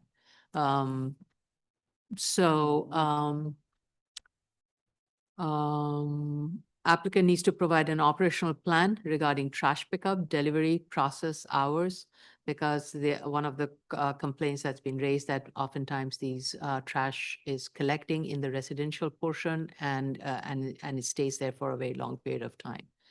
The square footage of the floor area for each affected floor shall be clearly stated in the plan set and need to clarify the use of the front yard along the subject site. With regards to the rear yard, I don't know where to begin. I would, of course, love it that entire of the rear yard is planted, especially for the residential portion of it, if that's at all possible, because that's the only way we can prevent that misuse of that operation. But I'm open to any thoughts and ideas on this one. The applicant is also proposing to amend the board's condition to eliminate the term. I think in light of everything that we have seen and so far what I am understanding, the gross negligence of prior board's condition and the recent complaints, I'm not at all convinced that any elimination of a term should be considered. At most, we continue with a 3-year term or something like that and put it really on a strong compliance kind of a hearing schedule. So the applicant has made its submission with regards to the findings of ZR 7342. While it meets the threshold of the 50% area, proposed expansion will be located below the portion of the basement where the initial enlargement was permitted. And all the other findings with regards to the second finding that it was established by prior board. With regards to the third one, now, it does seem from the evidence that we have received, the use is being disruptive to the residential use and the applicant needs to address these concerns to meet the findings. It was brought to my attention that we did receive from the applicant a request to postpone today's hearing, but because we received it this early in the morning and it has been scheduled and the public has been notified, I'm going to proceed with this hearing, and if the applicant doesn't want to attend, it's their decision, but I would let the public to join in and state their concerns and comments at the public review session. There are several open ECB violations, so those are my initial comments. Vice Chair Shimeta. Thank you, Chair. So I just want to clarify, I believe there are 8 open ECB violations. Yes. And many of them have to do with the cooking that was on the interior. I don't want to be repetitive, but I do want to state that I understand that we have received 3 videos in total. 2 of them, which are purportedly from 9/26, which is, as you stated, was after the applicant had made its submission that this outside use was no longer being utilized. I also want to say that that statement in itself is contradictory to the Art Cafe website, which publicizes the outside use and also advertises much more seating than what the board resolution limited it to in the past. As you stated, I really believe that this request, the request for limitation of term is entirely inappropriate. And in fact, it seems much more likely quite the opposite, as something that should be put on a short lease as a port, if we decide to approve this and carry on. I have nothing further. Thank you.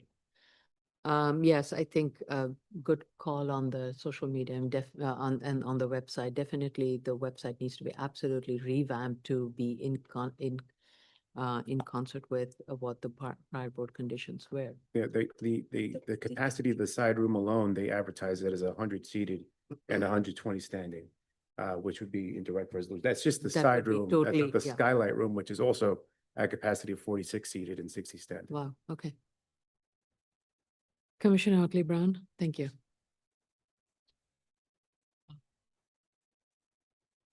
So, given the documented history of past noncompliance here with the board conditions, I definitely have concern about future compliance issues concerning occupancy and rear yard usage and occupancy. And so therefore, I couldn't support an amendment to eliminate the term.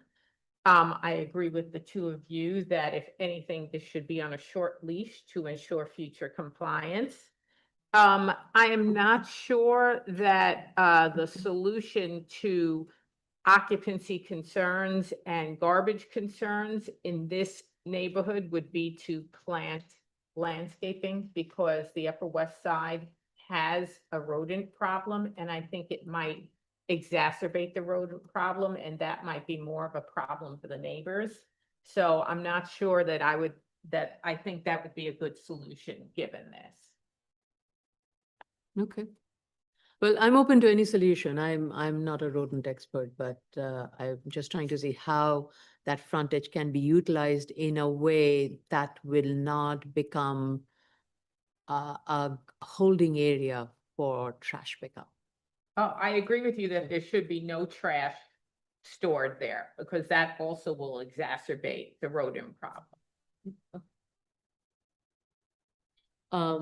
Our general counsel just pointed me to the website, which says that the garden room, which is the rear yard that's been covered, though it's based on an old photo, has a capacity of 100 seated and 120 standing. That is on the Art Cafe website. So It's a cached version of the website. They have since modified the private events page to only list the side room and the skylight room. But previously this year, they were advertising the private event space in the garden room for 100 seated, 120 standing. I just want to add to that, while they did take it off the current website, they still show the photographs of the outside usage right on their private events page. So what I saw was on a social media, Yeah. which showed that there was an event that was held, a pre-wedding event that was held in August.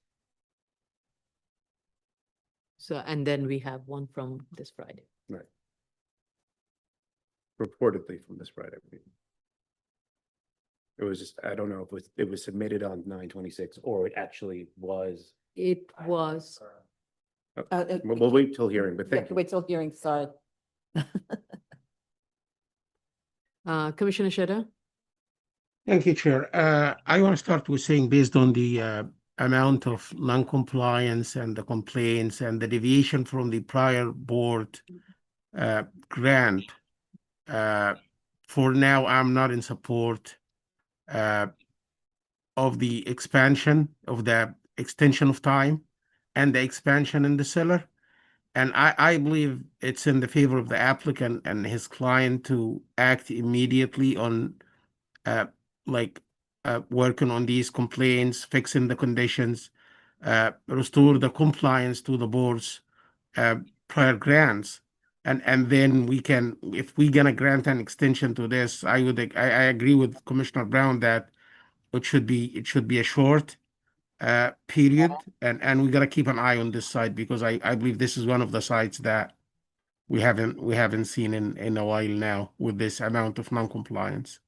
Yeah. So that's my position for now. Thank you. Yep, thank you. Commissioner Yoon? Just to add to what's already been stated, clarify where the trash is currently stored and also, as the chair mentioned, it needs to be stored inside the building in the proposed plans. And she's Well- requested in the C18. Yeah, it needs to be stored in the inside building, but not in the R8 portion. It needs to be in the C1 portion. Right, right. But because there are questions about how it's currently operating, please provide an operational plan also showing diagrammatically on the plans how deliveries arrive and where they are taken, how they're taken to the appropriate places and how trash is maneuvered through the building and onto the street. Please submit existing plans. It's unclear if what's shown in the proposed plans is what's already there. And also confirm whether this proposed expansion, the legalization, impacts any occupancy discussions that we had at the original hearing in 2014. And then I'll reserve any further comments for the applicant discussion. Ms. Pringa? Yes, go ahead, Ms. Pringa. Hi, we did receive a letter from of objection from FDNY. I just wanted to state that on September 18th. There's some objections related to commercial cooking permit inspection regarding appliances. And I can forward it to the board if you'd like to read the details on it. Okay, yes. Yes, Mr. Costanza?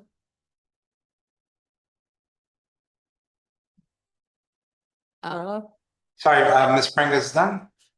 Yes. Yes. No, I just, Commissioner Yoon, just for clarification for the applicant with respect to your question about occupancy of the, I guess, whatever the discussion was in 2014. Are you referring to like does it trigger a public assembly license or something like that? I'm not asking that specifically. It's more that you're expanding some of the back of house space. Does that at any way correlate to an expansion of occupancy of the restaurant spaces? And what, is it the same as what we looked at or the prior board looked at in 2014? As Thank far as you. expected occupancy counts.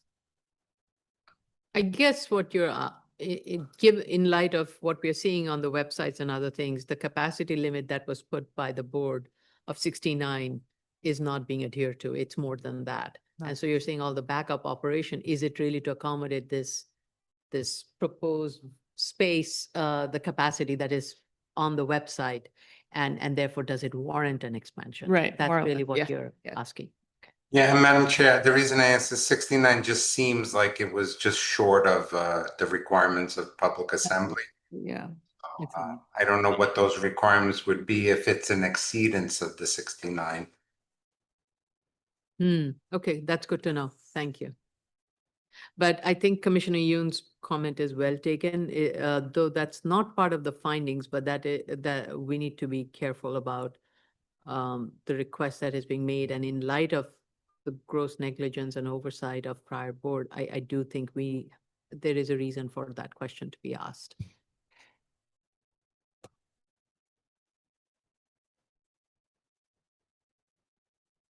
Okay, any more? No. Okay, so this concludes the review session for September 29th, 2025. We'll resume. It's 11:33. Do you want to resume in 10 minutes? Yes, 10 minutes. from 35. Okay, From so we'll resume at 11:45. Yeah. Thank you, ladies and gentlemen, for their public hearing. 11:45. 11:45. 10 minutes. Yes. I gotta get my jacket. It's freezing in here. Ooh. Yeah, we'll have the hearing. You could The be able to public speak hearing at the will- hearing. Yeah, so you can Stick just around. relax. I don't know.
All right, good morning again. Members of the board, please ensure that your microphones are on. Ms. Matias, we are live, we are recording, we are streaming. You may proceed with today's public hearing. Good morning. This is the New York City Board of Standards and Appeals Public Hearing Agenda for September 29th, 2025. The special first, Commissioner Sheta, sorry, is joining us remotely. That's for the record. Okay, special order calendar, continued hearing item 16-12BZ, 184 Nostrand Avenue, Brooklyn. This would be Mr. Goldstein. Still connecting to audio chair? We got him. No, it's fine. That's fine. She's audio. Oh, okay. You got him? Yes. Okay. Okay, I'm here. How are you? Morning. Good morning, sir. Are you by yourself? I think I'm alone, yeah. Okay. Raise your right hand. Do you affirm to tell the truth, the whole truth, and nothing but the truth in your testimony before this board and to respond honestly to board member questions? I do. State your name for the record and proceed to respond to the board's comments at review session. Good morning, Jay Goldstein on behalf of the applicant. We heard the review session today. Many of the comments I think need to be responded to in writing, and also with consultation with DEP and FDNY.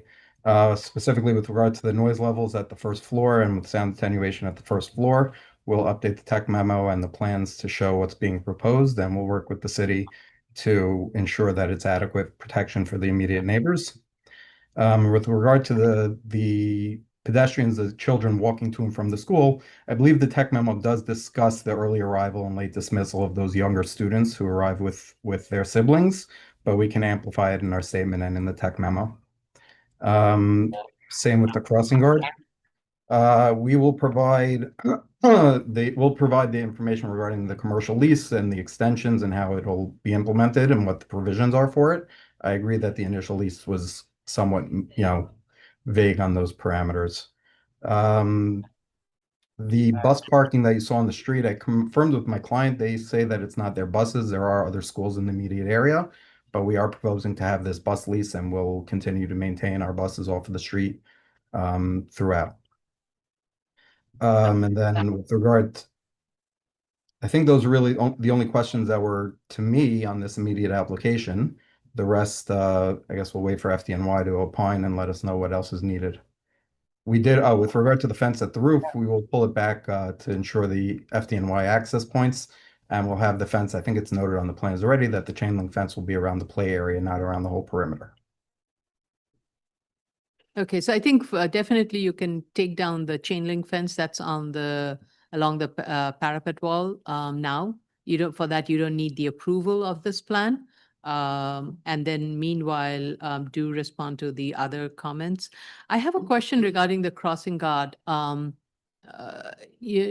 Currently, it seems there is one, and you're proposing two. It wasn't quite clear as to the directional flow of the students and where these crossing guards are going to be placed, and how they will ensure the safety and security for the children to cross those particular critical pinch points. Okay, we'll address it. All right. Any other questions or comments? And, if there are comments I've raised regarding the student thing, it's because I was reading statement of facts. I also so there were inconsistencies throughout the documents. Please make sure they're all corrected. And something I want to actually bring it to everybody's attention is that I want to make sure there's some critical documents that need to be consistent, and those need to be submitted prior to decision. And those are the sets of plans that we have, the statement of facts, tech memos, or EASs, the zoning charts and signage charts. So those are the 5 critical documents that I think need to be absolutely consistent.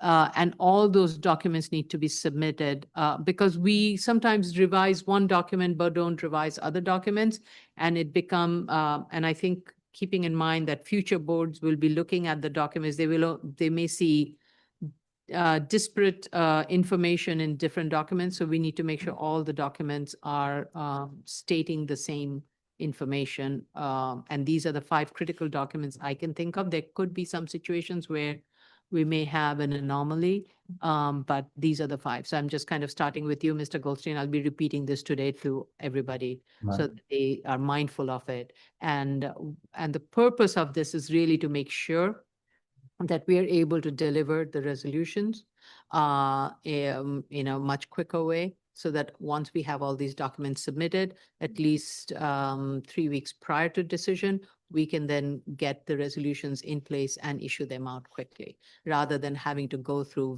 multiple documents and verifying which is the most latest and which is the most correct one. Understood. Okay. Okay. Any questions or comments? Let's go to the. Oh, wait. hold on. FDNY. Raymond has- Oh, sorry, sorry, the Chief Raymond, please go ahead. Thank you. So yeah, just a few things that I wanted to clarify. First, just the Chair, you made a comment about the first floor rooftop earlier. I just wanted to state on the record that the department has no issue with the first floor rooftop, primarily because it's not accessible to the fire apparatus. So we're not particularly concerned with the first floor. But regarding the first floor, as everyone's aware, the as-built condition of the rooftop is out of compliance, and also importantly, it didn't adequately match the prior set of plans when we did the inspection. So it's now on our radar, and the rooftop unit is aware of the situation. So while the updated proposed plans do appear to be adequate upon review, because of the developments around the as-built conditions, the variance is no longer a suggestion related to the plans, but it's now a requirement. So the variance process would need to be initiated. It still hasn't been initiated by the property. So our objection is moving forward really going to be centered on the failure to submit design and installation documents to technology management for the rooftop variance. And to the applicant, the rooftop unit has already informed the property that the department is going to work with them to achieve a solution, because we don't expect that they're going to, destroy the roof and reroute all the HVAC and everything. So, the unit's going to work with them, but the process absolutely needs to be initiated for a variance, and that's all. And- Can I just ask? Oh, sorry, Madam Chair. Go. Sure, go ahead, go ahead. That's with regard to the 3rd floor rooftop, Chief. Just confirming. That's correct. So the proposed variance before the board is to ask for permission to utilize the rooftop. The proposed conditions of the rooftop show the proposal that we're proposing to FDNY as well for access.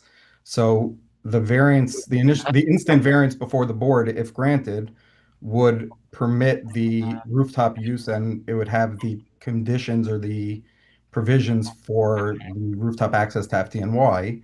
So I guess we can talk offline if there's another application that's needed with FDNY, or will the rooftop that's being proposed over here and that will be, modified to ensure compliance with the board's approval, is that enough for FDNY in this instance? So to respond, can I respond? I just have one question before you respond to that. When you said the as-built condition is not in compliance, I'm assuming you're referring to the 3rd floor. That's correct. Yes. Okay, go ahead. Yeah, so on the initial letter of objection that was issued on the 8th of August, that was submitted by us on the 8th of August, we actually included a bulletin. There's a bulletin that can be looked up with instructions on how to submit a rooftop variance application, and it's called a TM5 application. And it would be submitted to technology management and reviewed, like any other fire department plan. But that's specifically what we're asking for. No, that's fine. My question was, do you want us to proceed with that rooftop variance, or would the proposal before the board obviate the need for the rooftop variance? That's what I'm saying. No, no matter what, the rooftop variance needs to be submitted. And the reason why is because of the new developments that because the as-built conditions. So previously, assuming that the rooftop wasn't going to be altered and it was just a proposal, right?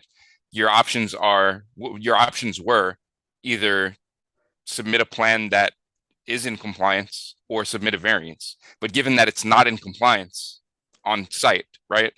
You have to submit a variance now. Does that make sense? Okay. Right. So I think in terms of the timeline, how long does it take for this fire department variance process? Because we cannot, in order for us to decide on this application, we need to make sure that the rooftop plan, we have to think about that. I would prefer to have fire department, ideally, I would prefer to have fire department's approval on the variance and that be part of our BSA approved plan set so that it's a one comprehensive plan set that goes to DOB. Madam Otherwise, Chair- oh, we may have sorry. to put a note and that leaves the door open for as to if and when fire department will take action, the rooftop plan would be revised.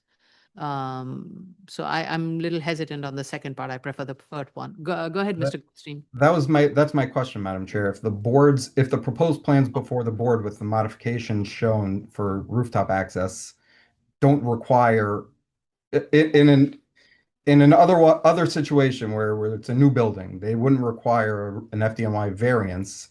Do we Right. still put in an FDNY variance now, or or with the proposed plans by the board and the implementation of those modifications obviate the need for the board? I think we can discuss it offline with staff and with FDNY. Yeah, I think honestly speaking, my take on this is that since we are going to submit a set of approved plans that will go to DOB, the approved plan should really also include the fire department approved rooftop plan. So this way there is no confusion at any level as to what the board approved, because we are not waiving anything. Since the rooftop is not in compliance, it's very difficult for us to kind of say we are not waiving anything when it's not in compliance. Mr. Costanza's on the. Yes, Mr. Costanza. No, Madam Chair, you just stated what I was going to say. I think for Mr. Goldstein, that just to clarify, yes, we couldn't waive that fire code provision, and you're aware of that, but the waiver would have to come from the fire department through their processes. Okay. And I think what the chair is just suggesting is that we should have clarity of what that rooftop plan needs to look like once fire department's opined on that, so that you don't have to come back to us when you go back to buildings department. No, that's fine. So I'll work with staff and FDNY to get that started. Thank you.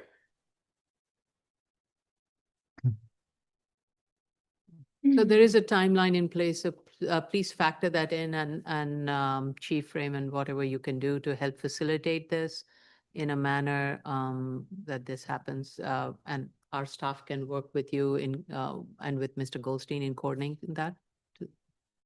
I will, before the end of the day, have an answer to your question about the turnaround. Okay, wonderful. That would be great. Thank you. Mr. Goldstein, how much? Madam Chair, you didn't go to the public yet. Oh, yes. Let's. I was waiting for you to say. Okay. Sorry, go ahead. Okay, the case that we're currently discussing is 16-12BZ, Volume 4, 184 Nostrand Avenue, Brooklyn. Should you wish to comment in this application? Wait a minute. Things not working. Okay. Should you wish to comment on this application, dial 669-254-5252. At the prompt, you'll enter the webinar ID number 161-326-6496 and press the pound sign. At the prompt after that, you will press the pound sign only. Once you're permitted in, you press *9 to raise your hand, *6 to unmute as you're calling in on the phone. And if you're the Zoom room already, please raise your Zoom hand, which is the little hand at the bottom of your computer screen. Once you are recognized in any format, you will have 3 minutes in which to comment on this application. Mr. Goldstein, while we are waiting for public to call in.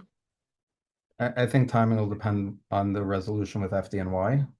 So maybe we should, I'd love as soon as possible hearing, just so we can start preparing on our ends.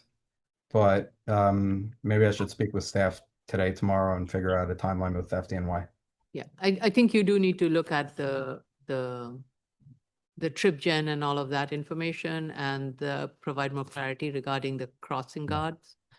That And was all, yeah, that's quicker though, because the information was already provided, just not clear, so we'll amplify it and provide it. I think the rooftop question may take a little longer because we have to schedule with FDNY. right, okay. And also the language regarding the lease term. Right. Okay, no one raised their hands or called in.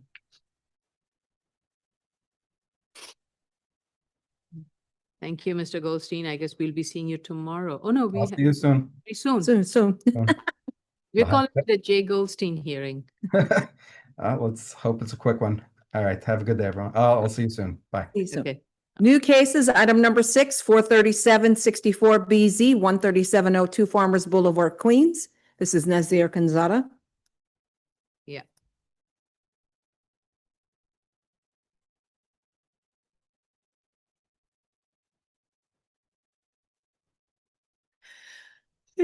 Ooh, excuse me.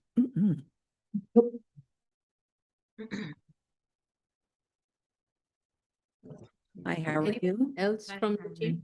Anyone else hearing? I'll be attending the hearing for Mr. Nazir. He's on his way, actually. Okay, let me raise your right hand.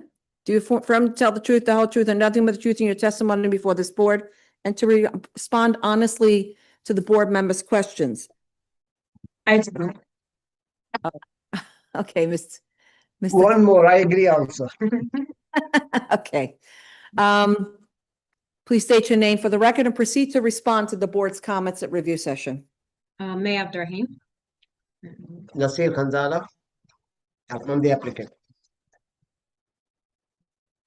Okay, proceed.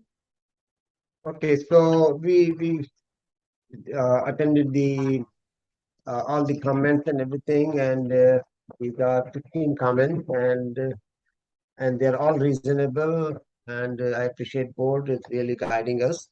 I did see some mistakes on my part, so let me start with one at a time. Number one, community board. For some reason, this community board is. Kanzada, stop. There's some audio issues we are having. The voice is coming out a little garbled. Okay.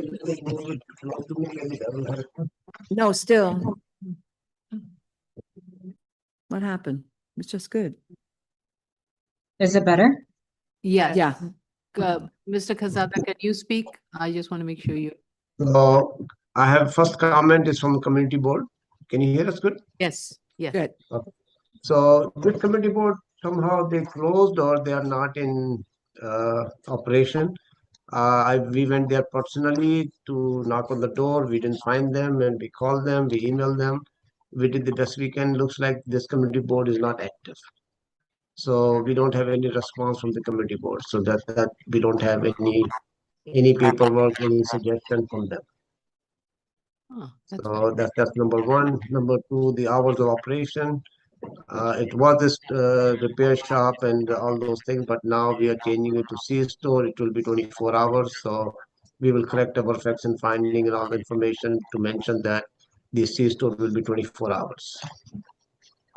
And the lighting pole, we did have some light pole on the sidewalk, so we will put those on the drawing, and we will mention, and we will consider their lighting also to correct our design drawing for lighting or the canopy and all the requirements for those lighting.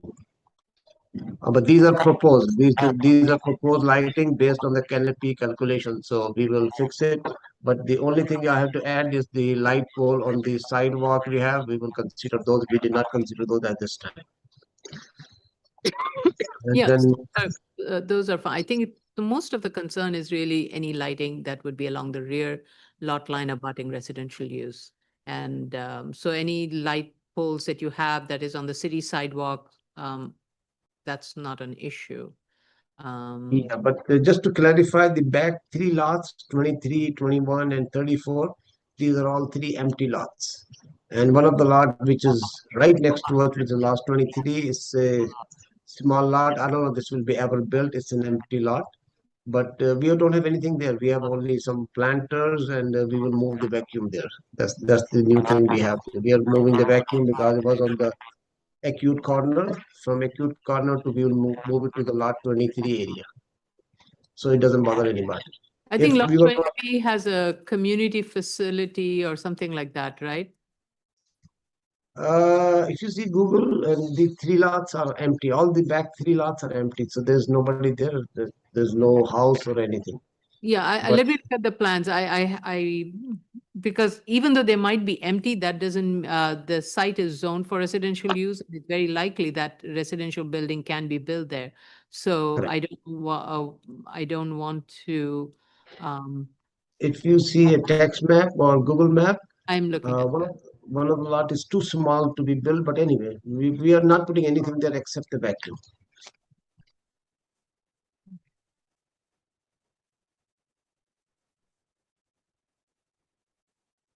on site. Okay, so my suggestion was instead of lot 23, why not provide something that would be abutting lot 29? Yeah, Because- but that is a church, and I don't want to make a noise, vacuum noise next to church. I prefer the back is better.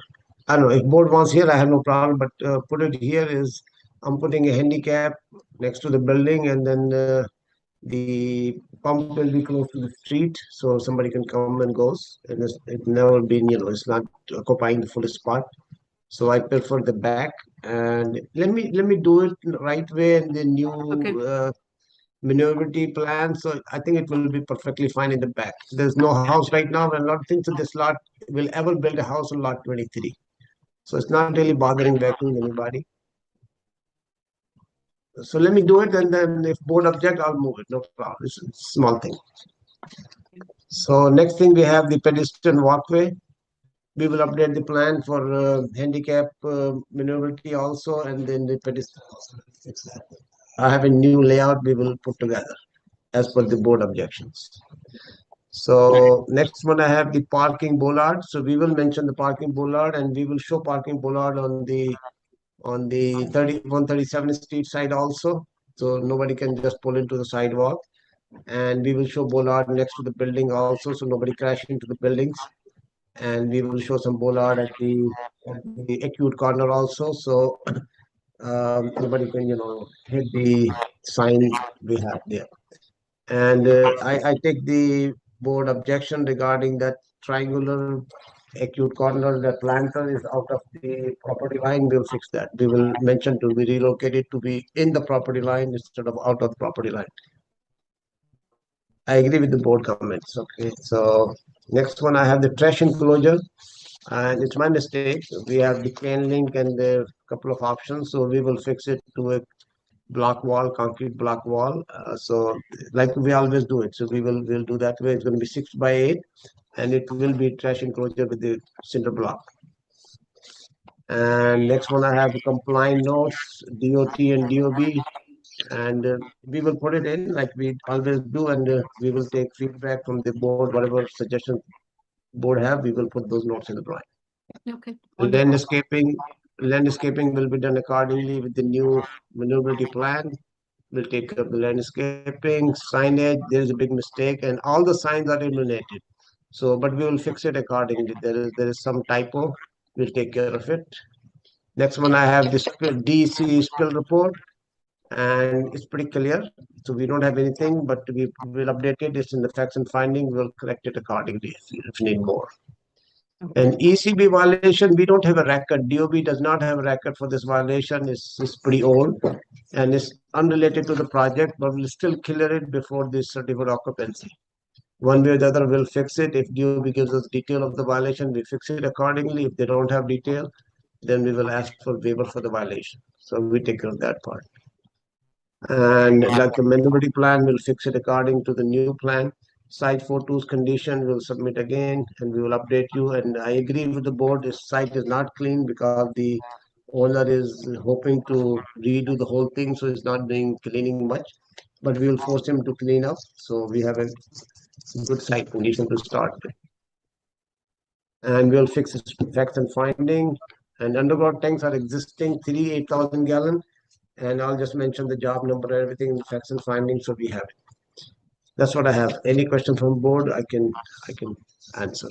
And the spirit report, Mr. Kanzada. Yes, yes, Commissioner Otley please. Brown has a question.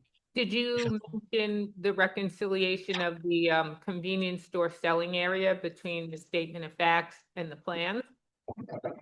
Yeah, we'll fix it according that agree. I saw your comment, Commissioner Brown. So we'll take it, we'll put it together into the facts and finding. Correct. No problem. And Mr. Kanzada, on the lumen spread, I have nothing like significant with it. I feel like you misunderstood what I said. What I'm saying is that the lumens, the foot candles come from lighting units that are spread over the site. What I'm asking for is to show the locations of all the lighting units that you're gonna be using and to show the specification of each. Is that clear?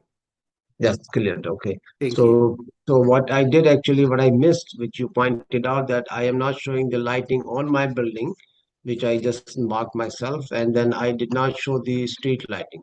The street lighting are existing. I cannot do much, but whatever lighting I will specify in my canopy and on my building, I will put lumens and I will specify the lighting type. Thank you. You got it. No problem. Agreed. I wanted to just chime in on the chair's initial concern about placing the air and vacuum pump near lot 23. 23 may not be developable with a house, but lot 21 and 23 could certainly be used to develop some house. And so I don't think we should assume that there will not be an adjacent residential property at some point in the future. Just to be very clear. Yeah, but my point was that lot 23 is very small lot. It's not a buildable lot. No, So- I have just confirmed that. I'm saying there's nothing stopping 21 and 23 from joining and becoming a new house. Yeah. It currently seems to be all used for the benefit of lot 19 as a backyard, but Yes. if they were to sell 21 and 23, they would probably go together. And so, I'm just gonna share it, so we're all looking at the geometry of the site. Okay, let's look at it. Yeah. So 21 and 23 are both vacant currently, and again, as it Correct, appears to be used for the benefit of lot 19 at the moment, but there's nothing that prevents 21 and 23 from merging and becoming one new home, which Correct. means there would be just the minimal side yard potentially against the lot line here. So I don't want to rely on some assumption that it couldn't be residential adjacent to this northern lot line. Agree, Commissioner Yoon, but if you see this orientation, let's say lot 23 and 21 are combined, but no way somebody will build against the gas station and not to build on the other side. So if a house will be ever built, it will be built on lot 21, not on 23, although they can combine. So my vacuum will not bother in them. I think it's a appropriate location, but still board wants to change someplace else, I have no problem. But putting next to church, I felt bad that because you people are going to church and there is a noise. So that was my point. I think this is better option than the church option. If board wants there, I have no problem. I can move it. Okay. Well, I feel like people aren't sleeping in the church. That's my concern. People aren't using their side yard to live, next to the gas station. So, and the church is a brick building. So Yeah. I just don't like on the record saying that we don't think someone's going to build something so we can put what we want next to it. I think that that's not fair or true. Gotcha. Okay, let the board decide. If board wants it by the church, I have no problem. I'm just suggesting the best option. Well, I think the way to look at it is the board is asking you to put the use where there won't be any residential use. It would be non-residential uses. Gotcha. Okay, we'll take it pump and vacuum on the left side by the church. Agreed. Done. Any other question? No, you've been very thorough. Thank you. And good to see you. No problem. Thank you. Let's take it. And I'll meet. Hold on. We have to go to the public. Yes. The case that we're currently discussing is 43764BZ. Should you wish to comment on this application, dial 669-254-5252. At the prompt, you'll enter the webinar ID number 161-326-6496 and press the pound sign. At the next prompt, you'll press the pound sign only. Once you're permitted in, you'll press *9 to raise your hand, *6 to unmute if you're calling in on the phone. And if you're in the Zoom room already, please raise your Zoom hand, which is the little hand in the bottom of your computer screen. Once you're recognized in any format, you will have 3 minutes in which to comment on this application. How much time are you looking for, Mr. Gonzalez? I'm ready in a month or two. Next month I'll be fine with me. If next month I'll be fine. I'm ready. I just have to fix my facts and finding and just explain to the owner all the requirements. I'm good. So I will take next month. November. November? We have two So- hearing dates in November. So November 5th and 6th, so that would be a 5th, that's a Wednesday. The submission date would be October 16th, and the 17th, 18th, the submission would be October 30th. I'll take 17, 18. Okay, so October 30th. 17, November 17th. Okay. That's a submission of October 30th. Mhm. Thank you. Thank you, Mr. Cansata. Item number 7, 188BZ, 1593 Coney Island Avenue, Brooklyn. Mr. Goldstein, I think you should be in the room. He's in the room already. Has- Well, no, his hand is Oh, up. there. Maybe he bounced out for a little while. Oh, there. Yeah. Yeah? Yeah.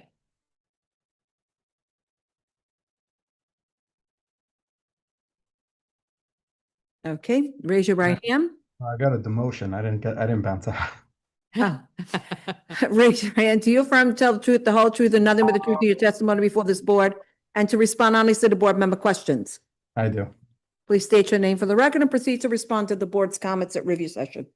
Good afternoon, Jay Goldstein on behalf of the applicant. We heard the comments at review session.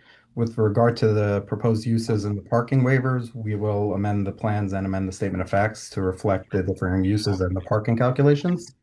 With regard to the C of O, we noticed it as well. I don't have a good answer of what happened in 1987. I was very young and not practicing.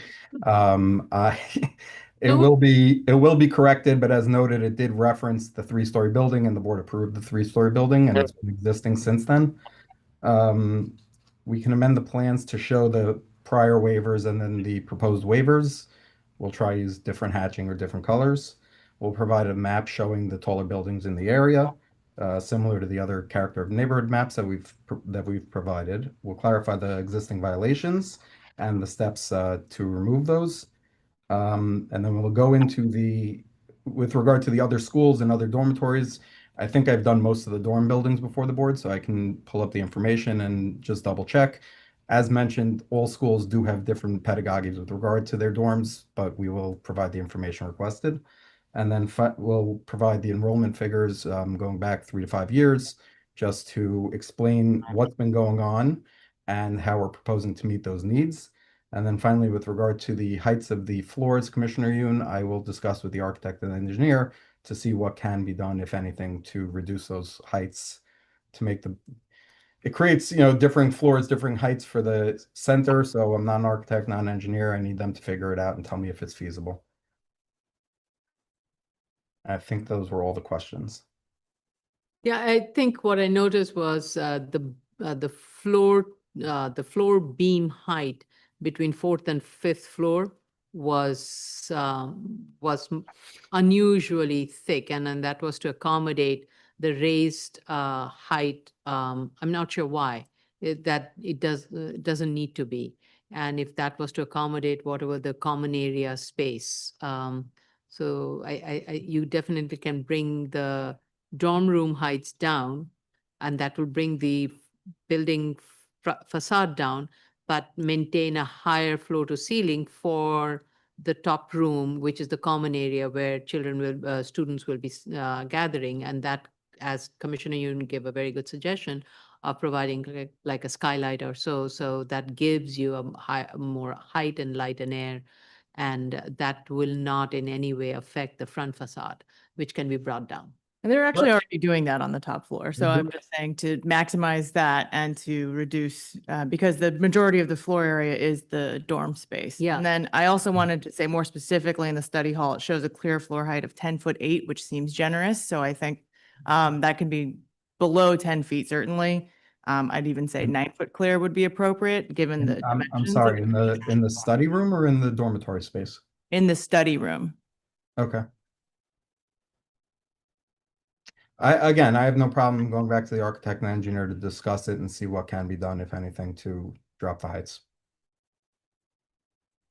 It's more, the bigger question would be, if you're keeping the heights, how do you maintain the same floor level, or how do you address the differing floor levels between the dorm space and the study hall space? It's You- not a question for me. I wouldn't suggest, changing the floor elevation across the floors. I'm more just questioning, do you need 10'8" clear in the study hall? Do you need the 12'8" floor to floor on the fourth floor? Because the majority of the floor space is dedicated to dorms, and dorms don't need that much floor height usually. Okay. I can, again, we'll discuss it with the architect and let them start drawing. Thank you. Yeah, actually, do you have the section that you were sharing? Let me pull it up again.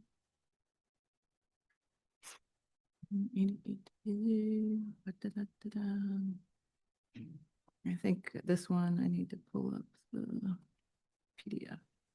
Okay, yeah. So, yeah, if you can see, the floor depth between the dorm rooms is well over 1 foot. It's like 2 foot, and that is to accommodate a floor to ceiling height of 10 foot 10 inch for the study hall. And that doesn't need to be there. That can be reduced, and then that would bring down the floor plate depth of the dorm rooms, both on the 4th and the 5th floor. They're right now over 2 feet. It's almost, it seems like, yeah, This space here is definitely, this is more like 4 or 5 feet yeah. based on just the Right. scale of the drawing. Okay. So, and then I was also saying that 10'8" is questionable and that should be brought down. And then up on this upper floor, the student lounge can be accommodated with this pop-up clerestory as indicated.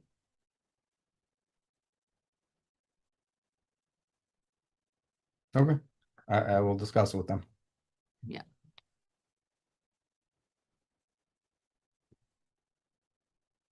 Okay, I believe those were all the comments for me. Yeah. Public, are there any environmental, Ms. Benke?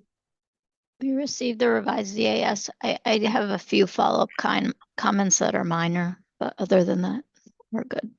Okay. I'll email the comments. All right, let's go to the public. Any other questions or comments for Mr. Goldstein? Let's go to the public. Okay. The case that we're currently discussing is, oops, now I did it myself. 1-88BZ 1593 Coney Island Avenue, Brooklyn. Should you wish to comment on this application, dial 669-254-5252. At the prompt, you'll enter the webinar ID number 161-326-6496 and press the pound sign. At the next prompt, you will press the pound sign only. Once you're permitted in, you will press star 9 to raise your hand, star 6 to unmute as you're calling in on the phone. And if you're in the Zoom room already and wish to participate, please raise your Zoom hand, which is the little hand at the bottom of your computer screen. Once you are recognized in any format, you'll have 3 minutes in which to comment in this application.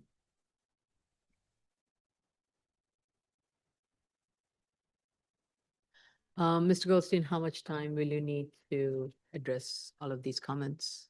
I would love to be on the November 17th hearing if possible. How's our schedule looking? Just need to look at the calendar.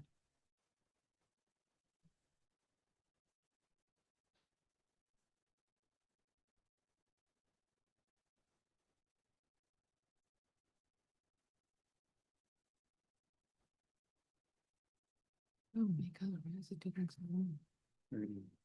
Not moving? Doesn't look bad. Okay, No. yeah. Stop. So this is continued for November 17th. Okay, thank you very much. Thank you. See you tomorrow, everyone. Yep. Submission is October 30th. Yep, thank you.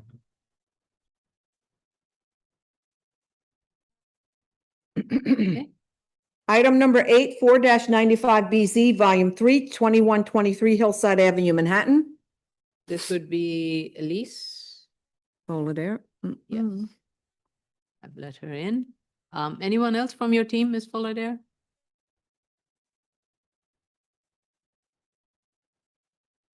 you see me? Okay, there you go. I also have a Mr. Malanga with me. What's the last name? Malanga. I think Dave I'm right. Malanga. Yeah. Okay, there. Yep.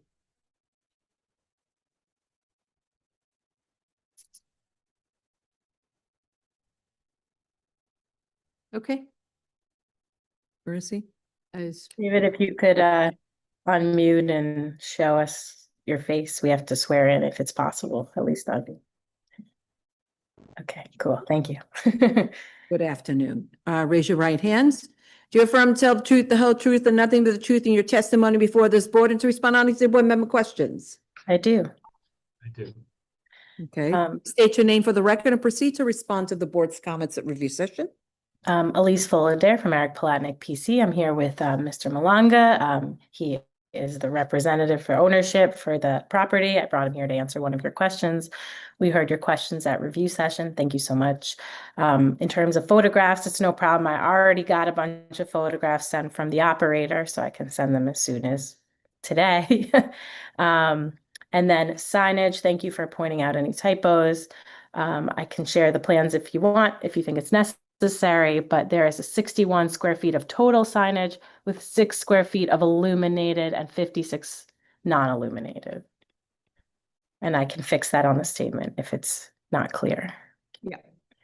And then last is I brought David to ensure the board that this is still the type of parking that was approved in the last approval. So David, I turn to you to let them know how the parking lot works. Sure, it's a mostly transient lot with some monthlies. It is a small parking lot. There's no lifts, there's nothing. There's just a number of fixed parking spaces. It's a fairly quiet and calm setup. Okay. All right. Any questions or comments? Ms. Fullader, you said how many square feet? 61? 61 total with 6 illuminated, 55 non-illuminated. Oh, 55. I was right. Okay. Because the math didn't add up. Oh, maybe I said 56 by accident. 55. So the math didn't Should add up. No. Okay. Any other questions or comments? I forgot one comment that the 1995 resolution had a condition for no transient parking, but here we are acknowledging that there is transient parking on the site. I thought we did an amendment. We did an amendment at the Oh. last, yeah. round. Okay, that's my mistake, Yeah. sorry.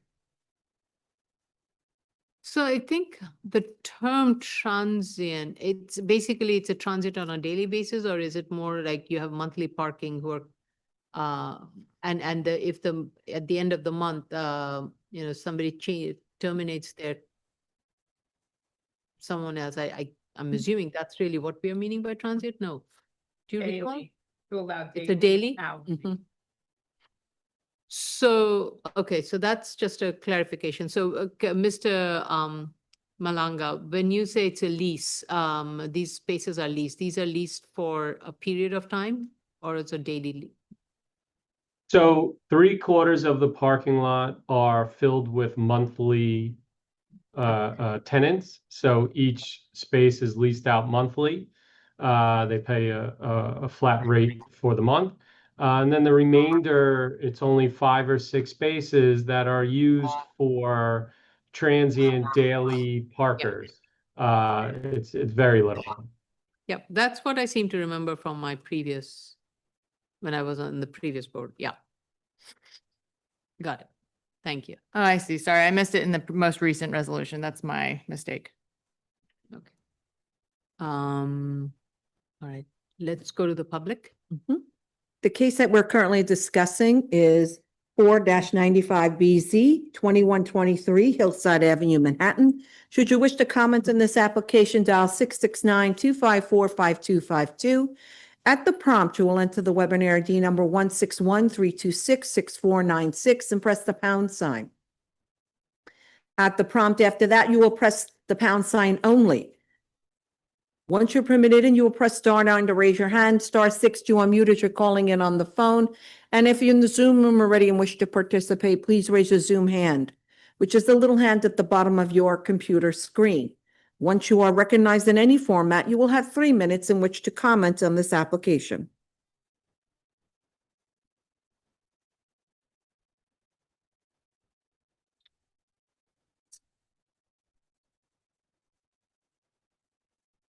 Okay.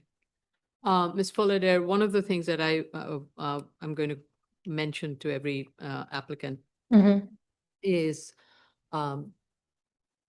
when before we make a decision on any application, whatever required documents that need to be corrected not on a piecemeal basis, but we want to make sure documents such as plans, statement of facts, zoning calculation, signage calculation, and any related environmental documents all need to be tied up nicely and need to be consistent, and those need to be submitted. And the reason for that is twofold. One is for future boards to know that all these were the final set of documents that has been approved, and it's not like one document is overriding the other one.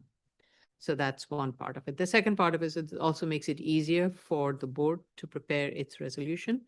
And we want these documents to be submitted at least 2 to 3 weeks prior to the date of the decision. So that can help us to prepare the draft resolution for we can issue the resolutions much quicker. So I guess my only question is sometimes, there's comments and that's why things get lost. But would you like me to resubmit, like if I'm not changing anything on the plans, like in this case? Do you want the plans? Right. What? If there are no changes to the plans, then you don't need to. But in this case, in your case, it's the statement of facts and the signage that need to be corrected. So those need to be indicated. Because the signage analysis form and the plans both have the 61 on them. I just need to make sure the statement of facts is accurate. So I'll resubmit a statement of facts and the photographs you requested. No problem. And I guess I've just, if the project managers have any comments, they can let me. Yes. Yeah. Okay. If everybody's okay with it, I want to close this. Yeah. Okay, motion to close, Chair Shanda? Aye. Oh, Jesus. Sorry, I'm looking in the wrong box. Vice Chair Shabeta? Aye. Commissioner Otley Brown? Aye. Commissioner Sheta? Aye. Commissioner Yoon? Aye. And Mr. Vine is not here. I don't think we have too many changes on this one. So, and this is for an extension of term. When do you want to do it? I would like to schedule this for the October, we are right now, what, in 3 weeks? So October 2nd is the submission date. I don't know if you want to have to do that. can you submit by October 2nd? The statement and photographs, yes, because I already have the photographs. Okay. Okay. So all I have to do is update the statement. Yeah, okay. So just working backwards, when you have to submit, you have, so it's 3 weeks, that would be October 2nd, you have to submit. Understood. Yeah. Did we go to the public? We did. Yeah, we did. Why is it? Oh, came back. Okay. This thing doesn't keep time, I don't think. All right, so motion to close? We already did. Oh, we did. Yes. Thank you. Thank you. Thank you. Yeah, I lost there. Item number 9, 33902BZ, Volume 3. Raise your right hand. I need the rest of my team. Oh, I'm Sorry. sorry. I apologize. Who else? There's a bunch of people, so there should be a Marty Dean? Clean. You didn't state the address. You Did I didn't say the state address? Yeah. Oh, 33902 BZ, Volume 3, 14665, Springfield Boulevard, Queens. Thank you, Commissioner. Thank you. So Okay. Marty, yeah, and then there should be a Daniel McGowan, Mm-hmm. Yeah. Yes. Michael McNiff, Michael, yes. and that is everyone. Okay. All right, so we have 4. Is that 4? Daniel, Yeah. Elise, Martin, who else? I don't see the other person. Michael McNeef. Michael McNiff, Daniel McGowan. I thought Okay. I let Mr. McNiff in. Yeah, he should be in the panel. I see him standing there. I mean, I see him. Yeah, you're on mute and Could you unmute and put your camera on, Mr. McNiff? there you go. There we go, Mr. McNiff. Oh, nice. Okay. Everyone raise their right hands. Do you affirm to tell the truth, the whole truth, and nothing but the truth in your testimony before this board and to respond honestly to board member questions? I do. I do. I do. Okay. Please state your name for the record. Whoever is the lead, please state your name for the record and proceed to respond to the board's comments at review session. Elise Fullader from Eric Palatnik PC. Thank you so much. I'm here with Marty, who's our architect, and Michael and Daniel are from Brinks. We heard your comments at review session. Thank you so much. I guess I first wanted to say that, yes, I'm going this evening to the community board, to the full board. I wanted to let the board know that they requested that we reach out to the Eastern Queens Alliance, which we did last week, and we sent the application to them for any comments they may have. I don't have any comments yet from them, but I guess I want you to know that we did reach out to the local Civic Association. I also wanted you to know that this applicant, Brinks, has a really good relationship with that neighbor. We discussed a lot last time we went through hearings on this. That's directly adjacent. They have a really good relationship with that person and have been speaking to that person. So I just want you to know that they're aware of what's going on. And then Marty, I guess I can share the plans right now and we can go through some of the comments, especially the fence comments that the board had. So 1 second. Sorry.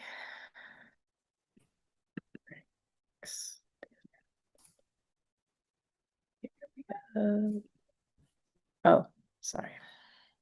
Nope.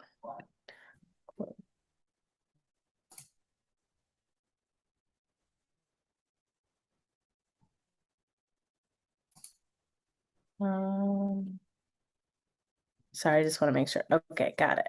Thank you. Here we go. Share.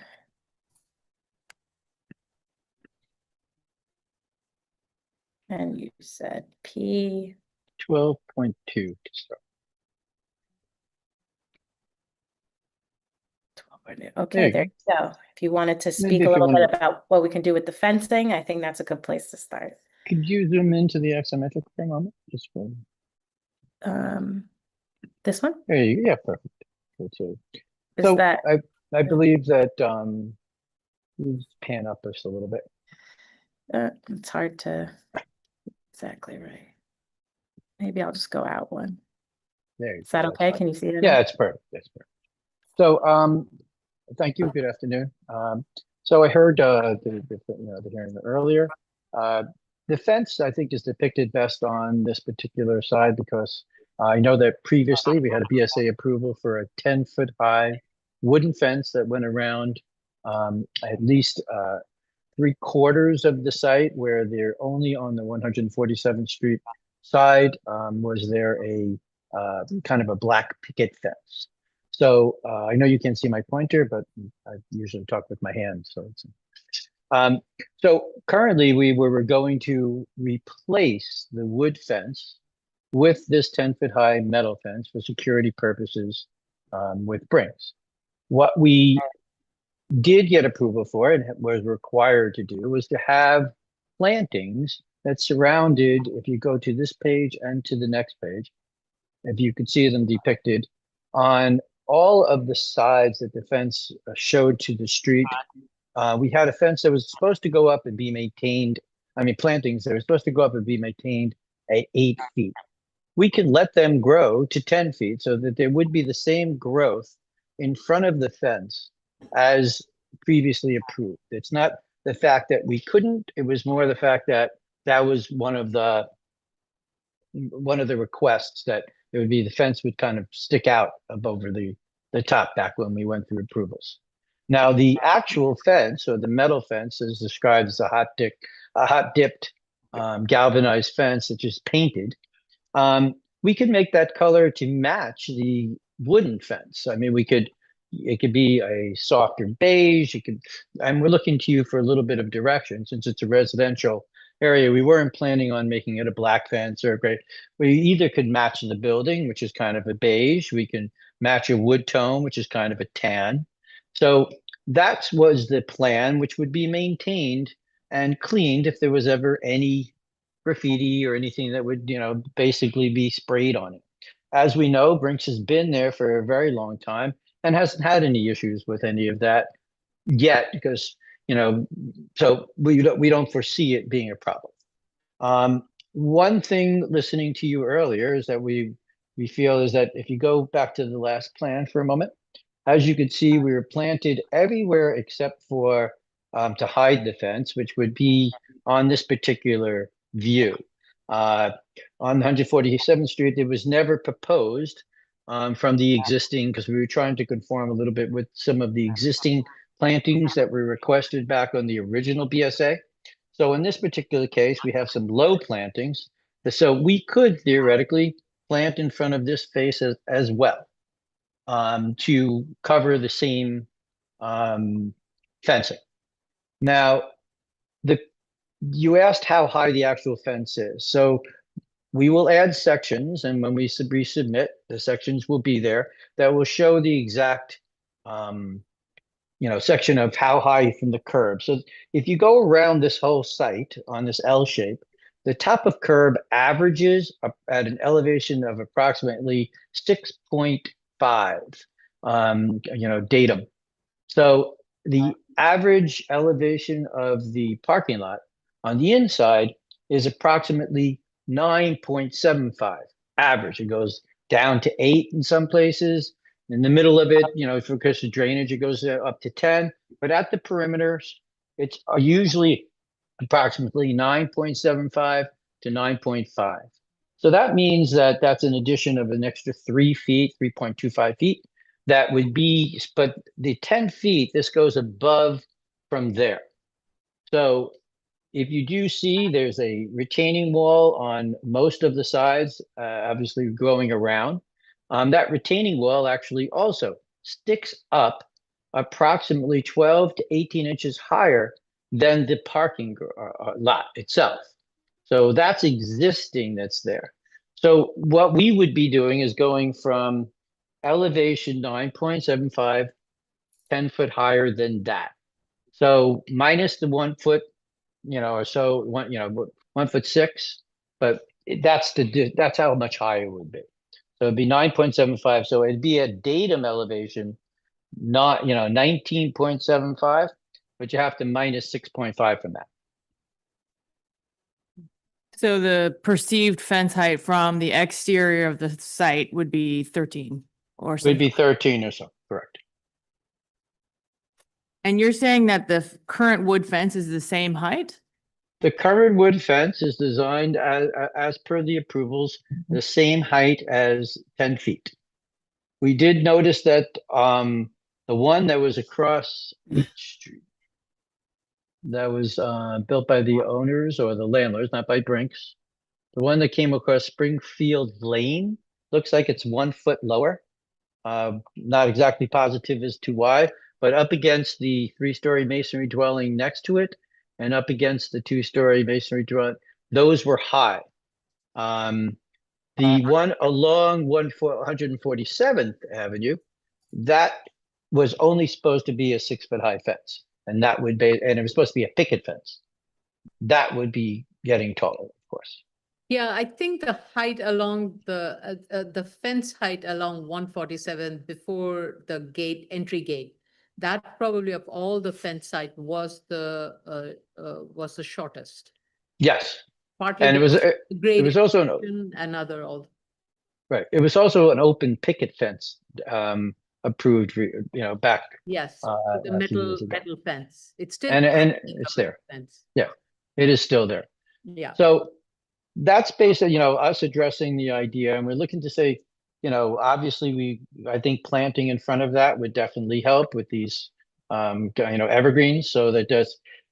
I've seen, by the way, two different ways of going, not that I want, because everybody lives in a residential area, or at least I do, live out in Long Island and lately, a lot of people have been going with a darker fence with green evergreens, because when you're looking at it, it doesn't stick out. For a long period of time, everybody had a lighter fence, a beige, a white, and you always saw it, especially on a very sunny day. Whereas now they disappear sometimes when the greenery, and as evergreens, they would basically fill it in. So we can go in either direction. We can go with one that matches the color of the building. We can go with one that's a color of the tone of wood. Whatever would basically, one reason we're talking today is so that what we present is passable, obviously. So we're just looking to your thoughts on that. I think my concern, it would work when you have the planting fully covering it and it's maintained in that way.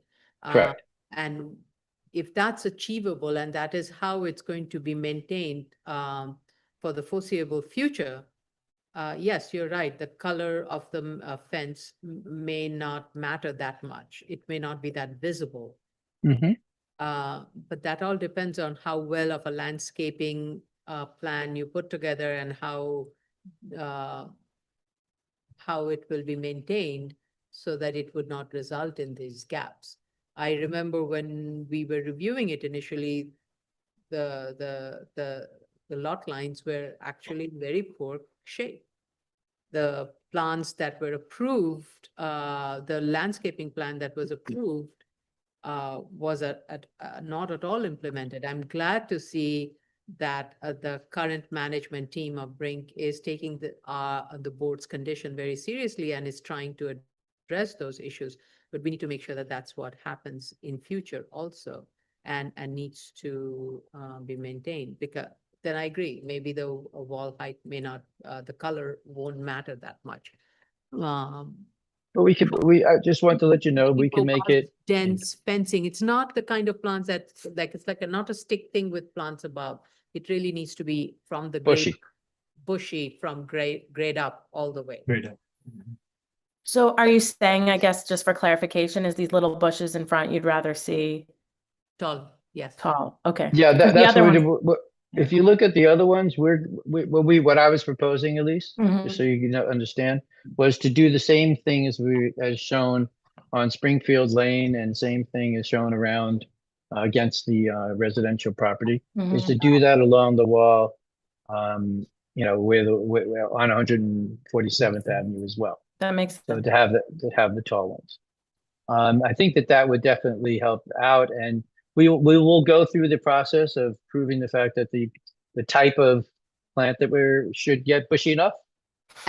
And also at the time of planting, the minimum height, I think the prior board had put a condition, and I think similar condition should be, when planted, minimum 4 foot high. At the time of planting, it has to be minimum 4 foot high. And, make sure that it maintains a very dense coverage along the street frontages. Okay. Once fully grown. That sounds very doable. Yeah.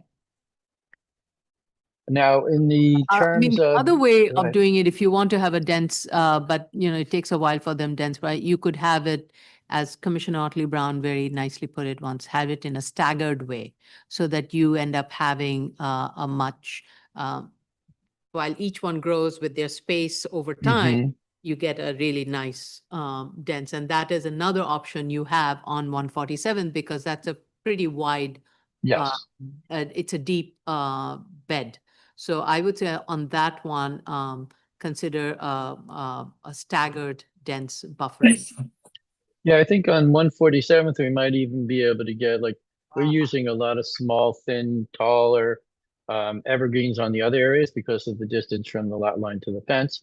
Here, we could get with some larger cypress or, some other plants that can really, kind of hide it out and beautify. Okay. All right. So I think you understand where we are, what we are asking for. So I look forward to getting a good solution from you. Great. And you provide the details of the landscaping and the fencing, because I'm a little worried about the footing that you would need for the fencing and how that would affect the landscaping. And that's why I'm asking for those details. If you look up on the top left of what's there, the footing is not that much larger than the wooden fence that went in. We had like a 12-foot. If you could zoom in. In the corner, this one? Yeah, top corner, correct. So the footing is not much larger. I mean, basically it's an 18-inch sonotube that goes down. It should not affect the plantings, but we'll have the landscape architect show that and approve it. It's on most of our drawings, but it's we'll definitely go through it. Yeah. While we're still talking about the fence, could I share my screen really quickly? I have a question on the portion that backs up onto Springfield Lane. I was getting confused. Sure. Springfield Boulevard versus Springfield Lane. So I don't think there are photos submitted of this. And If this you is go to 2022, if you change your dates, yeah.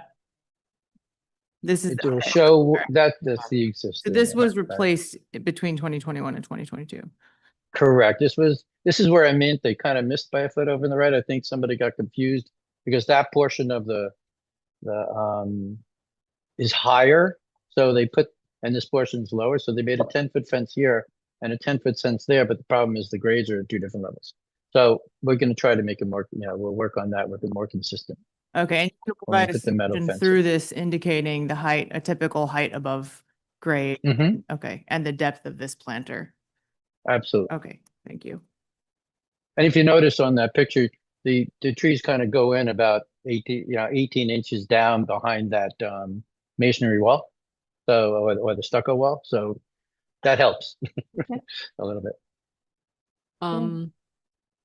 Commissioner Yoon, you had a question, and I liked your suggestion as opposed to the crash gate.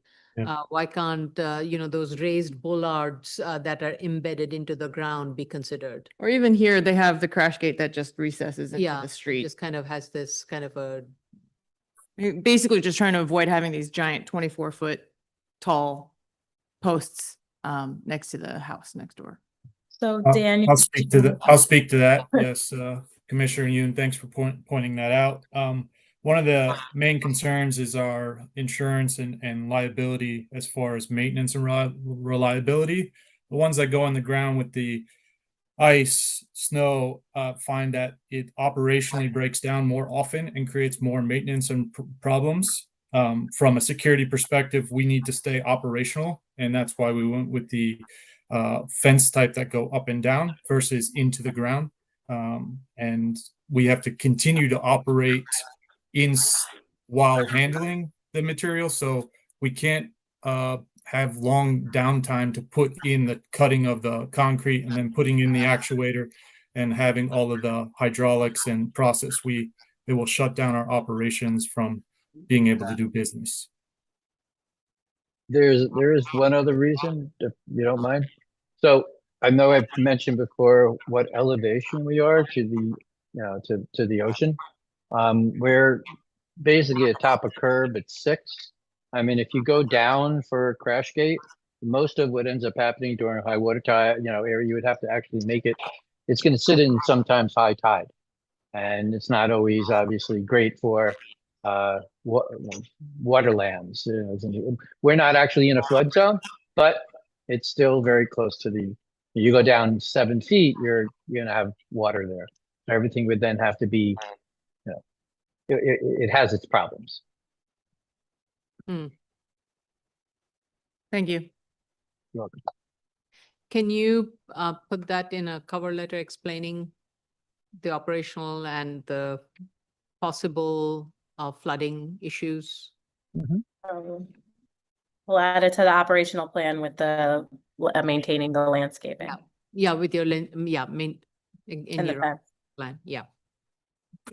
And then I guess Marty can help answer this, but we don't intend on having any additional lighting. That was another comment that Commissioner Yoon brought up, correct? Yeah, as per the approved plans before, the fences are still theoretically all 10 foot high. There's no additional lighting. All of the, foot candles and everything that's shown should be the same as what was on the previous approval. And then there was a question about that I think we have to turn back to Daniel about the truck and the sidewalk, and I don't even know how to explain this, but Daniel, I think you know what I'm talking about, whether the truck will be on the sidewalk or not. Can you explain Yeah, that? that was also Commissioner Yoon. Thanks for bringing that up. It's the tractor trailers when they come into the main bay. They back in so they don't block the sidewalk. They disconnect so we can secure the roll-up door fully, and then they pull out into the street so that the sidewalk is no longer. Can last anywhere from 45 minutes to an hour, and then they'll pull back, hook up, and pull out. So there's no impact to the pathway of walk. You're saying the loading would take like 45 minutes to an hour, or Yeah, while the truck is in the back, like the cab is unhooked in the bay with the door closed, and the cab pulls off. I think with that's the a driver stays. critical part of the operation is just explaining in your narrative that the roll down gate must close in order to perform your loading and unloading duties, which I assumed that I didn't see it in the narrative, and that would make it clear that you wouldn't be blocking any right of way because for your security, you would need the door closed. So if you could just amend that in the document, that would be helpful. Okay, no problem. Okay, and then just checking if we have any other comments we didn't discuss. Oh, we're gonna correct in the statement, any changes we make to the fence, I will clarify that. Thank you for bringing that up. I think Commissioner Yoon also brought that up. And then does anyone else have any other comments that we didn't address? Just the one that Commissioner Sheta brought up about a one diagram figure. Oh, yes, wasn't thank you. real clear what that was or what that request was. Sorry. Yeah, what I meant is I saw that you submitted multiple figures for the luminous spread, like lights on, lights off. Yes. Just include the final one. Okay. Back in the day, we used to do lights on, lights off, and then the difference. Now just make it the difference if you can. Okay, no problem. And we can add the note too that I know you updated. Yes, your and use the lighting note. standard notes. Yeah, You yeah, can and, get them from the website. Right. Yeah.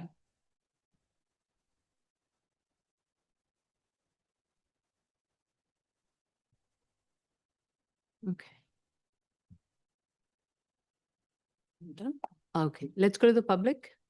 Any other questions or comments for the team? Let's go to the public. Okay, the case that we're currently discussing is 33902BZ, Volume 3, 14665 Springfield Boulevard, Queens. Should you wish to comment on this application, dial 669-254-5252. At the prompt, you'll enter Weber ID number 161-326-6496 and press the pound sign.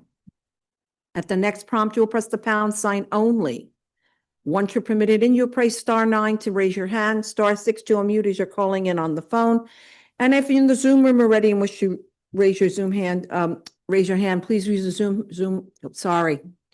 If you're in the Zoom room already, please raise your hand, which is the little hand at the bottom of your computer screen. Once you're recognized, you'll have 3 minutes in which to comment on this case. A question for Mr. Klein. You were saying that you would be considering a different kind of planting for that 147th Street because I just thought as opposed to a lot of little ones, Yes. maybe a couple of larger ones, and then because there is enough space, and then then fill in. So that might be the a way to go with it as well. Yeah.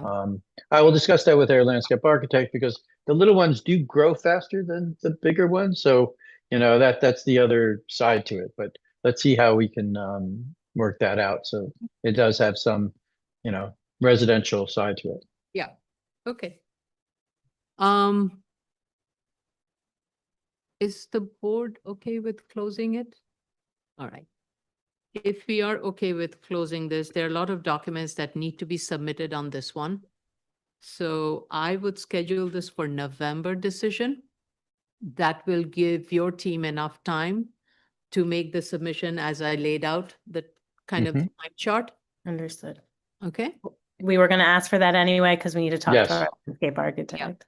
So we can schedule this for either the first November hearing or for the second, maybe the second one, because the submission date for that is October 30th, right? Right. Yeah, so we will schedule this for November 17th. That will give you enough time to put all the documents together. I think that's great. Thank That should work. And with all the religious holidays and everything factored. Okay. Thank you. Motion to close, Chair Shanda? Oh, sorry. I just want to say I had emailed one comment about hazardous materials. So please also address that in your submission, Okay, no problem. Thank you. just for the record. Oh, Thanks. Thank you. Thank you, Tracy. I forgot about that. Okay. Problem. Okay. Thanks. Can you resend that? Sorry, because I might have missed it. Sure, sure. Thank you. Yeah, I remembered it. I actually was, we don't, we shouldn't be disturbing any, nor are we doing anything with that either. So, That's what we figured, but just Yeah. one for the record. Oh, yeah, Thank we you. sent you an email on that, but we Yes. can submission on it. Okay, great. Thanks.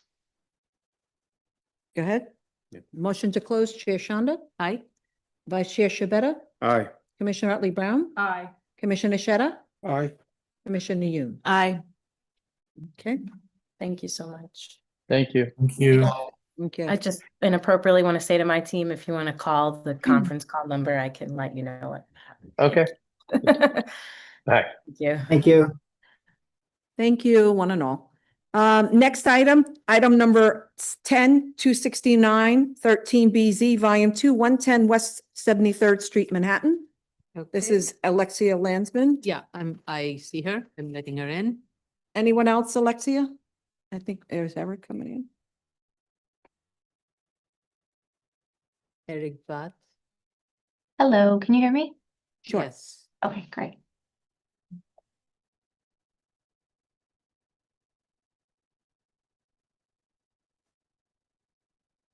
And Charles Awakil, do you see him? The Yes. architect? Yes. Great.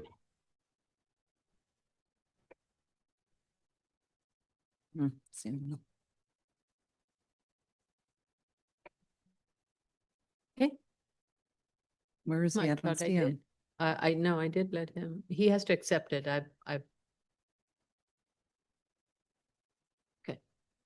Lisa. Well, I'm waiting for him to appear. All right, my apologies. That's okay. We're not going anywhere. Okay. Is that it, Mr. Landsman, for your team? Yes, Raise your right hands. Do you affirm to tell the truth, the whole truth, and nothing but the truth in your testimony before this board and to respond honestly to board member questions? I do. I do. For the leads, please state your name and proceed to respond to the board's comments at review session. Good afternoon, Madam Chair and Board. My name is Alexia Landisman from Goldman Harris. I'm joined by Eric Bath from my office, as well as Charles Awakil, who's the architect on this project. We have attended the executive session and listened to the board's comments, and we'd like to just address some of them, while also taking note of the fact that there was a submission to the board this morning, and due to the sudden information, we want to have the opportunity to discuss this with our client and investigate this further. And so we will be going back to ownership to discuss the operations of the site as well as compliance with the board's conditions.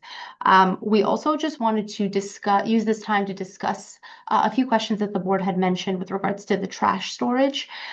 So currently the trash is picked up in the evenings, and the board conditions require the trash pickup to be at 7 a.m. However, there was a discrepancy with the BSA approved plans. There is no space that is for storage of trash inside the facility. And so we wanted to discuss the options with the board. One that we had discussed was providing bins that are external bins that are rodent proof, and have that garbage remain picked up at night, just because after a day, we don't want to leave it outside to then create a rodent issue. And so that was one of the requests that we wanted to make with the board. I know that there was some mention of landscaping, but we wanted to just present an option for the board to discuss today. Okay, first of all, I just want to say that the submission that we received Friday of a video of a recent activity shouldn't surprise you, because as I said, I saw something on the social media where an event that was held in August of 2025 summer, a pre-wedding event, was very proudly posted on the social media of the cafe. So it should not have come as a surprise to any one of you because it was there. Well, and we already, the place planner already addressed this with the applicant body, which responded in an affidavit saying that this use is stopped. And then we received video showing this use is continuous. So it should be more than not be surprised by it. This is something that should be More actively into the addressed. mic, Commissioner. Commissioner, speak into the mic. The affidavit was signed last year, and the activities that we saw are from this year. So there's a disconnect, significant disconnect. Right, we will be going back to ownership and having a discussion with them about the operations, as well as providing the board with an operations statement per your request. And we will have to look into this. And get back meanwhile, you need to stop this. You need to tell your client that henceforth, doesn't matter, any commitment that has been made to use the rear yard for any activities needs to cease now. Understood. We will be relaying all of that to ownership. So I wanted to discuss the trash storage while we're at the board, at the hearing, just to gauge the board's opinions on the proposal to have the storage remain picked up at night, but then keep it contained within a external bin that's rodent proof. So I have a question regarding the trash. First of all, there really should not be any storage of trash bin in the residential portion of this site. So if you are permitted to have these trash bins in the commercial portion of the site pursuant to the regulations of DSNY, then proceed. If that's the current, I guess I'm trying to say is that if, let's say, the use was located solely within the commercial portion, how would you have handled the trash storage pursuant to sanitation department's requirement? You should then proceed accordingly and maintain that on the portion of the site that is in the C. And I don't think you need I stated that because you should have had a trash enclosure within the building. Now you're requesting an enlargement of some of your business operation, production operation in the residential portion. So in light of that, that's why I said you need to then find another holding area within your site. If you couldn't do that, then all your trash receptacle that needs to be contained must be contained in the portion that is in the commercial section, not in the residential section. How do you ensure those trash bins are retained in the commercial section? And how does this affect your outdoor seating area in the commercial section? That is your issue. Okay. It should in any way affect the portion of the commercial use that has been permitted to enlarge in the residential portion. Your trash needs to be in the commercial section. So if that means holding it outdoors in your open area where people are sitting outdoors, so be it. That's your decision. But my recommendation will be, in lieu of getting this extra space in the cellar area, consider providing a trash holding area within your cellar area in the commercial portion. Okay, we'll go back to the plans and figure something out. There were a few outstanding comments that the board had with regards to the sound attenuation, the egress, and the fire separation, and I'd like to defer those questions to the architect, Charles Al-Wakil, who's here. Hi.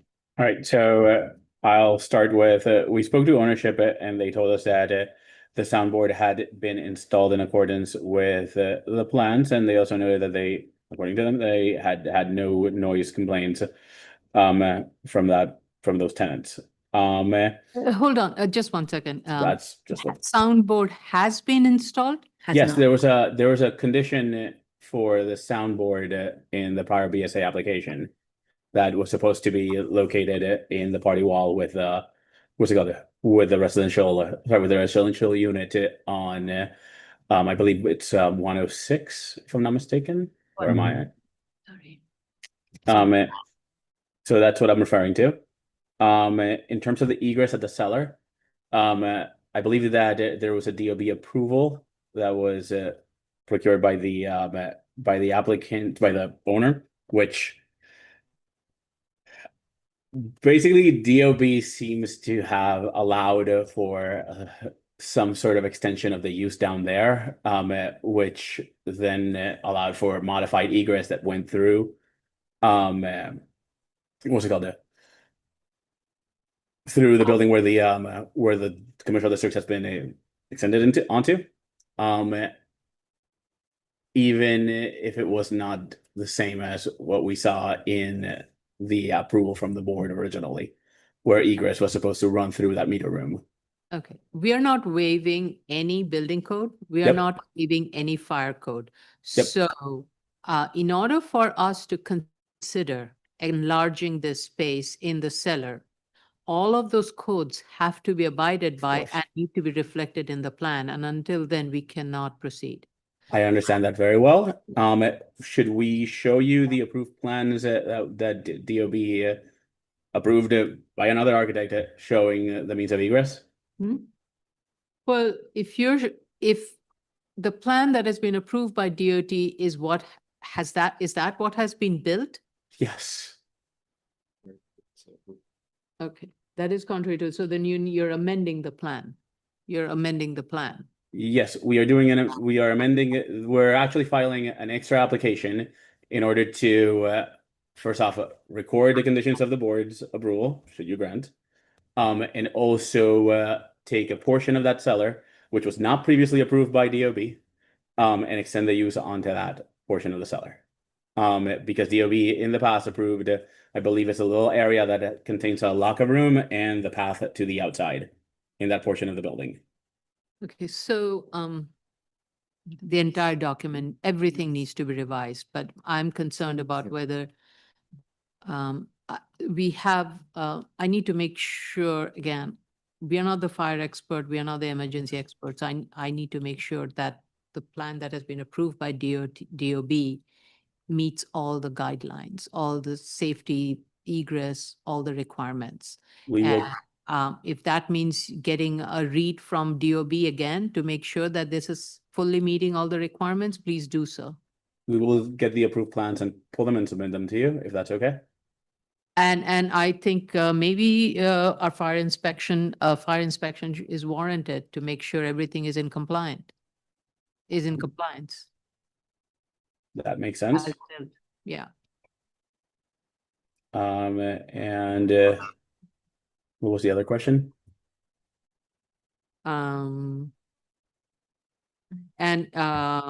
Yeah, I mean, I think if you have a fire inspection, that should ensure that all the exits and everything is compliant. But I think as an architect, I would also urge you to look at this plan, especially with the expansion that is being proposed, to carve out an area for a trash storage area in the C1 portion. Holding area, whatever way, otherwise, whatever trash container you're proposing has to be contained within your site until the time of pickup. You cannot be expecting all those trash containers on the sidewalk because that's not a very wide sidewalk. Understood. That makes sense. So if that means you have to sacrifice your outdoor seating area at the front, so be it. But that's your decision. We will confer with ownership and actually see if we can come up with a plan. Okay. I believe FDNY. Sorry, go ahead, Commissioner Shetta. I believe FDNY was on site recently. But that was for, I think for something to do with The appliances. with the appliances, range hood. So I think there are different units, look at different things. So, and our chief is here from fire department, and Chief Raymond, please coordinate with our team and with the applicant to make sure the access is provided, and the assessment would be to make sure the entire building, the operation is fully compliant with all the fire code and emergency exits and so. And now the big piece of the puzzle is the rear yard. Mhm. We were also informed that it was not in use, so this was, Being informed is one thing, and going to the site and and seeing it in I did. and then preparing a report is another thing. I can provide pictures from my site visit that show that they were, it wasn't in use. But I will speak with ownership because that's not acceptable. Right, you're basically putting your license in. Exactly. Exactly. This is not, yeah, it's not okay, to put it nicely. Yeah. Yeah, we take this very seriously, and we're going back to ownership to clear the matter and make sure that it doesn't happen again. Thank you. And I do believe, Mr. Vatt, if you can deliver it, it can be you. So please proceed with that. But we are going to watch this very closely, and there is no question of removing the term. If anything, we will probably reduce it from 5 years to 2 years, maybe. Understood. So the more negligence, the lesser the period, Or perhaps losing the. or even losing the right. So we have that authority. This is discretionary. Yeah. Yeah.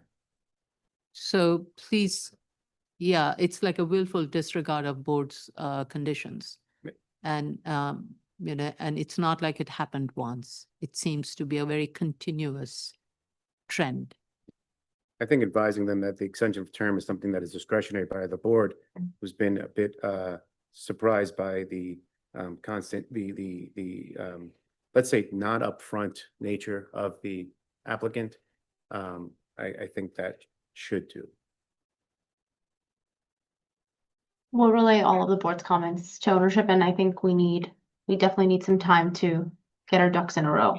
Right. And what I would say in the meantime, until the board makes a decision, some of these activities need to stop so that you can bring it to compliance from now onwards itself. It cannot be until the board decides, then we will stop the operation. No, it has to stop now. Understood.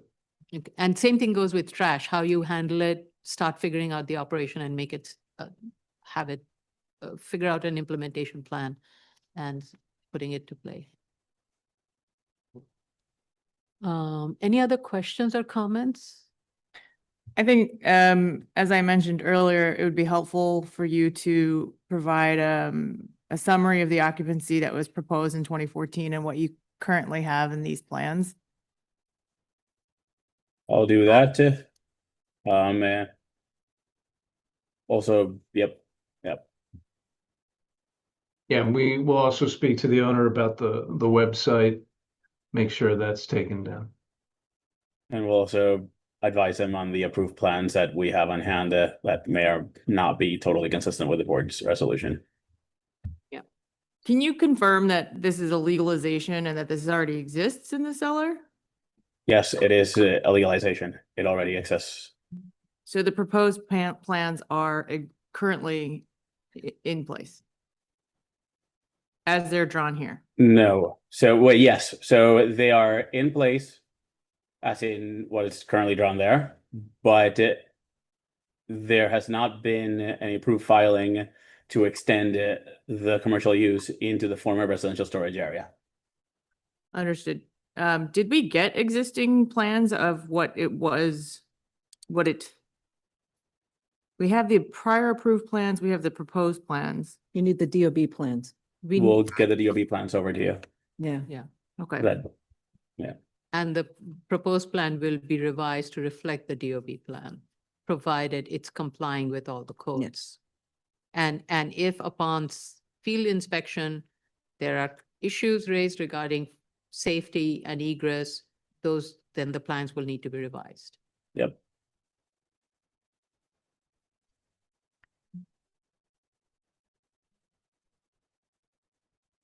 Okay. All right. Any other questions or comments? Let's go to the public. Okay, the case that we're currently discussing is 26913BZ, Volume 2, 110 West 73rd Street, Manhattan. Should you wish to comment on this application, please call in 669-254-5252. At the prompt, you'll enter the webinar ID number 161-326-6496 and press the pound sign. At the next prompt, you'll press the pound sign only. Once you're permitted in, you'll press *9 to raise your hand, *6 to unmute if you're calling out on the phone. And if you're in the Zoom room already, please raise your Zoom hand, which is the little hand at the bottom of your computer screen. Once you're recognized, you'll have 3 minutes in which to respond to comments. Do you want to, are you? Yeah, I see Seema Reddy. She's with the There's- community board.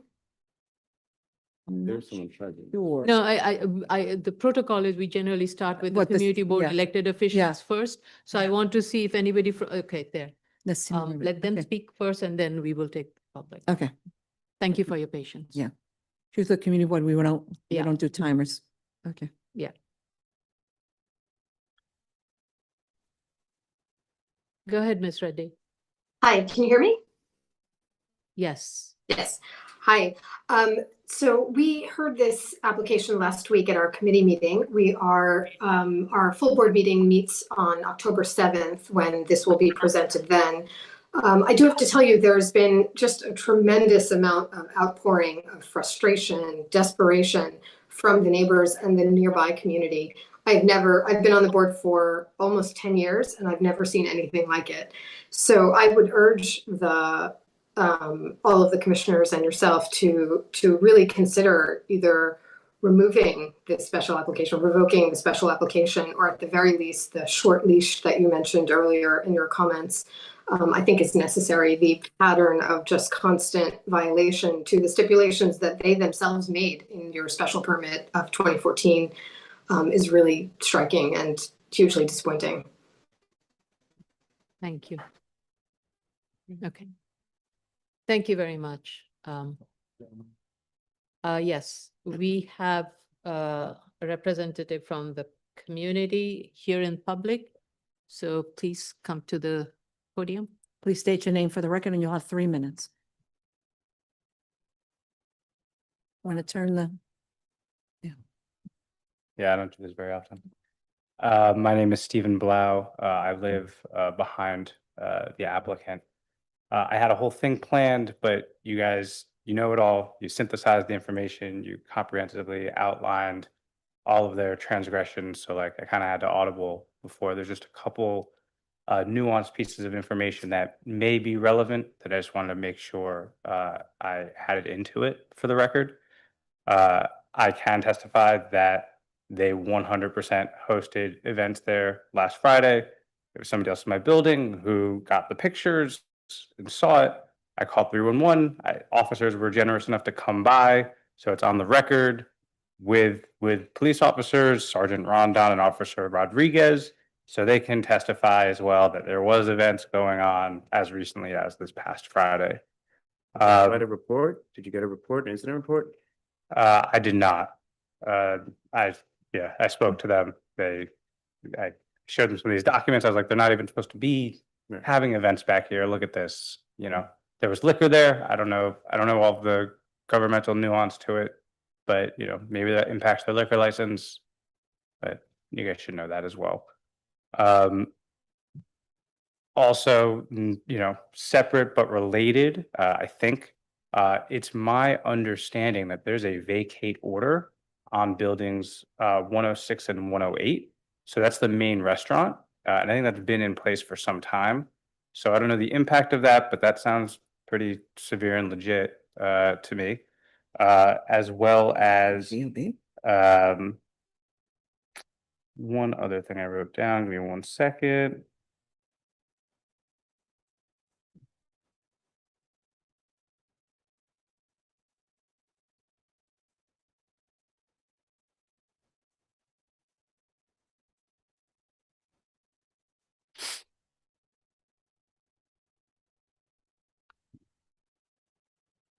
Oh, I don't think they filed a petition to, for public assembly, period. I know we were saying just in that side room that's made for 120, that's made for 69 people that they're hosting 100 plus.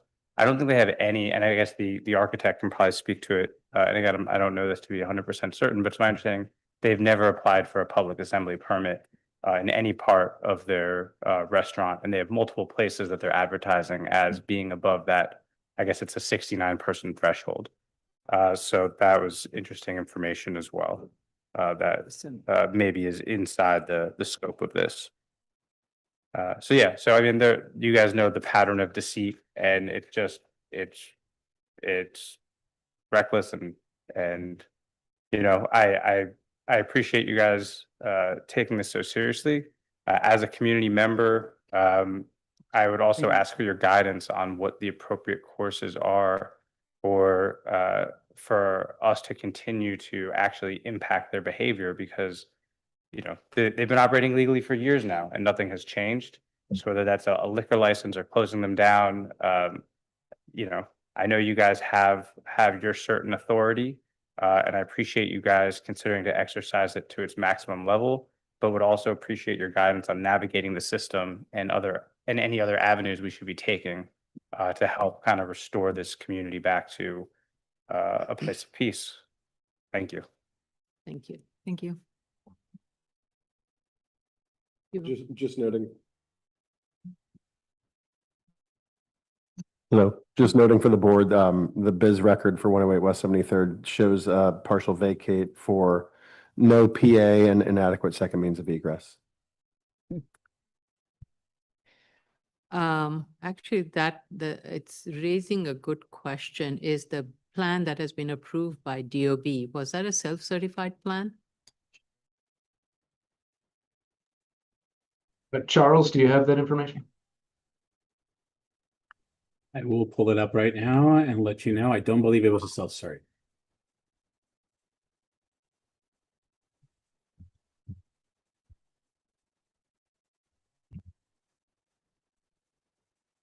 It was self-certified. And Charles, was that application filed to address that violation? I'm not sure. I will tell you in a second. So from what I can tell from the plans that we were provided, it does not appear that this was a self-cert.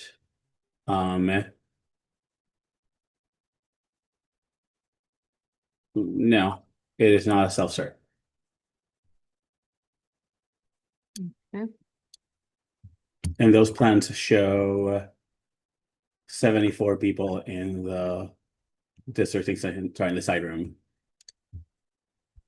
And there's a recorded egress easement, right, Charles? I believe there's a recorded egress easement. Yes, I gotta check that it's disassociated with this one, but yeah. So I propose we submit these materials, including the egress easement, to clarify the status of the egress, because I'd rather not kind of piece it together during this hearing. So I think that we'll add that to the list of deliverables. The easement, the egress easement, is it for the residential portion? No, it's for the restaurant. Yes. Also, I believe they have a PA that was filed for the commercial side, sorry, for the commercial side of the district, not the extended part. And I will provide the job number for that, because that was approved in 2016. Yeah. Yeah, so yes, I think that's what I may not be pronouncing your last name properly. Al-Wakil? Yep. Al-Wakil? Okay. Yep. Mr. Al-Wakil did say that he will provide the PA number for, so I would say just submit all the documents that you have in terms of the approval, DOB approved plans, the easement, all the PA permits that you have, the most recent PA permits for all the spaces that is being used. Need to know what your operational plan is in terms of trash removal, pickup, delivery. That is another one of the board condition. was that the delivery has to be at a certain hours and it can only use the entrance of the commercial portion. The deliveries and all of that, the main entrance, everything would be only from the commercial side, not from the residential. So need to know that. And anything I missed? Mr. Costanza has his hand up also. Yeah. And also sound attenuation, because there is no sound attenuation, you need to identify, because we did receive letters from the neighbors living in that building complaining about sound. Now that you may not have received those complaints. Your owner may not, your client may not have received those complaints, but we have. And the fact that you're saying that there is no sound attenuation measures were taken, you need to make the sound attenuation measure be executed. You need to have it executed and need to let us know how you're going to do that and the time frame of executing the sound attenuation, because that would be another part of why we should even consider legalizing the cellar space below the basement. The sound attenuation has to carry all the way from cellar to the top of the floor before it reaches the residential use. That makes sense. Okay. Just to be clear, you want proof of the existing sound attenuation at the basement level and then documentation of new sound attenuation in Yes. in the Yes. cellar. Okay. If I seem to understand, it's saying there is no documentation that proves that there is an adequate sound attenuation that has been implemented for the basement area. Our owner tells us it has been, so we're going to look to provide some evidence of Okay, that. so we need to have the evidence. So if you need to, I remember there was a case where we did ask for the owner to actually literally drill through the wall and show what kind of sound attenuation measure and does it therefore meet the requirement. Okay, we'll see what we can produce Yeah. and if that's necessary. Yeah.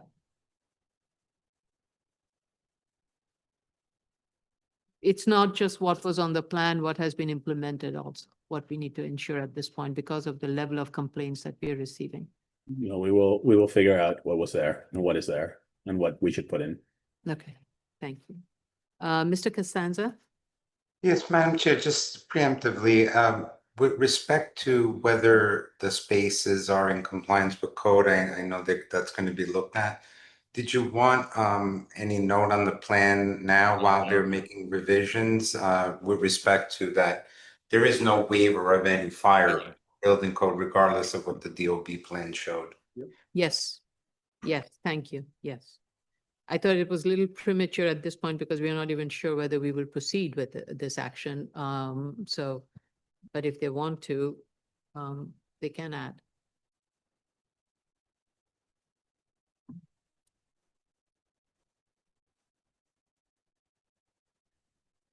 Schedule.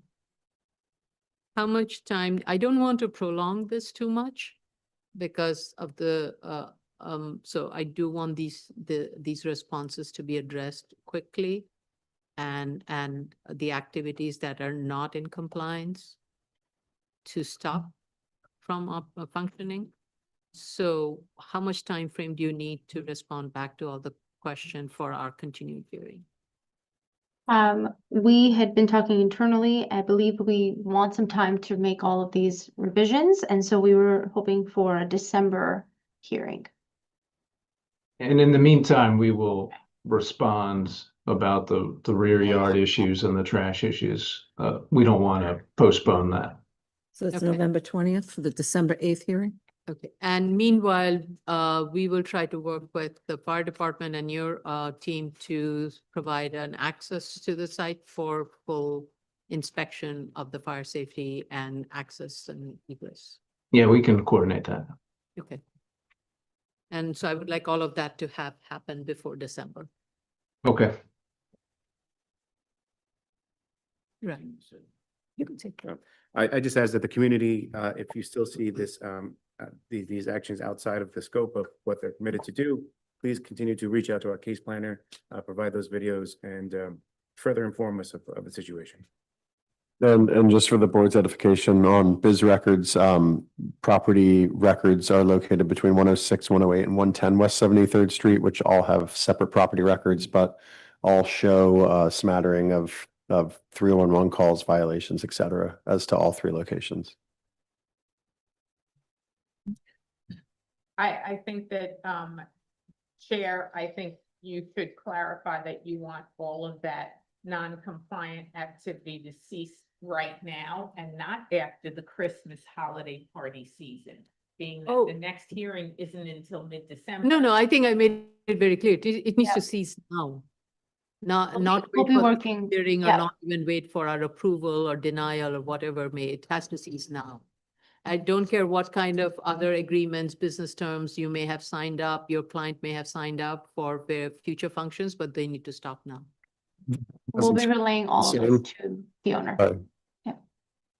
The board has expressed a concern specifically toward the fire department that this public assembly is exceeding its scope of PA permits, which could lead to a shutting down of your commercial space. The legal portions as well as the legalization portions. Yeah, we'll prioritize that as well. Okay, so anyone, should we offer anyone else in the room if they want to? Oh, sorry. Yeah, Yes, Ms. there are- Savanco and Mr. Badu and Ms. Toro, if you want to speak, do you want to speak? If not, then you've made submissions. If you want to continue to make submissions, submit at bsa.nyc.gov. My sincere apologies. If you want to speak, please do go ahead. Or you can even, or you can make submissions. Yeah. Okay. FDNY. Chief Raymond? Chief Raymond? Hi, I just wanted to check in and make sure that the applicant understands the commercial cooking situation. And just just let them know that if there's any questions, I can clarify any of that stuff. Yeah, we did receive that information, and the owner and the architect are reviewing so that they can make those cures. Perfect. No further questions? Anyone else? Anybody from the public? Evanco, Bodu, Toro, if you want to speak, please raise your hand. Or if you want to submit in writing, please do so regarding this case. Okay. All right. All right. Thank you. This concludes the public hearing for September 29th, 2025. Thank you, one and all. We'll resume tomorrow with the hearing on September 30th with BZ cases, zoning cases. And appeals. And appeals, sorry, GCLs. Thank you. Thank you all. Thank you for your time. Thank you.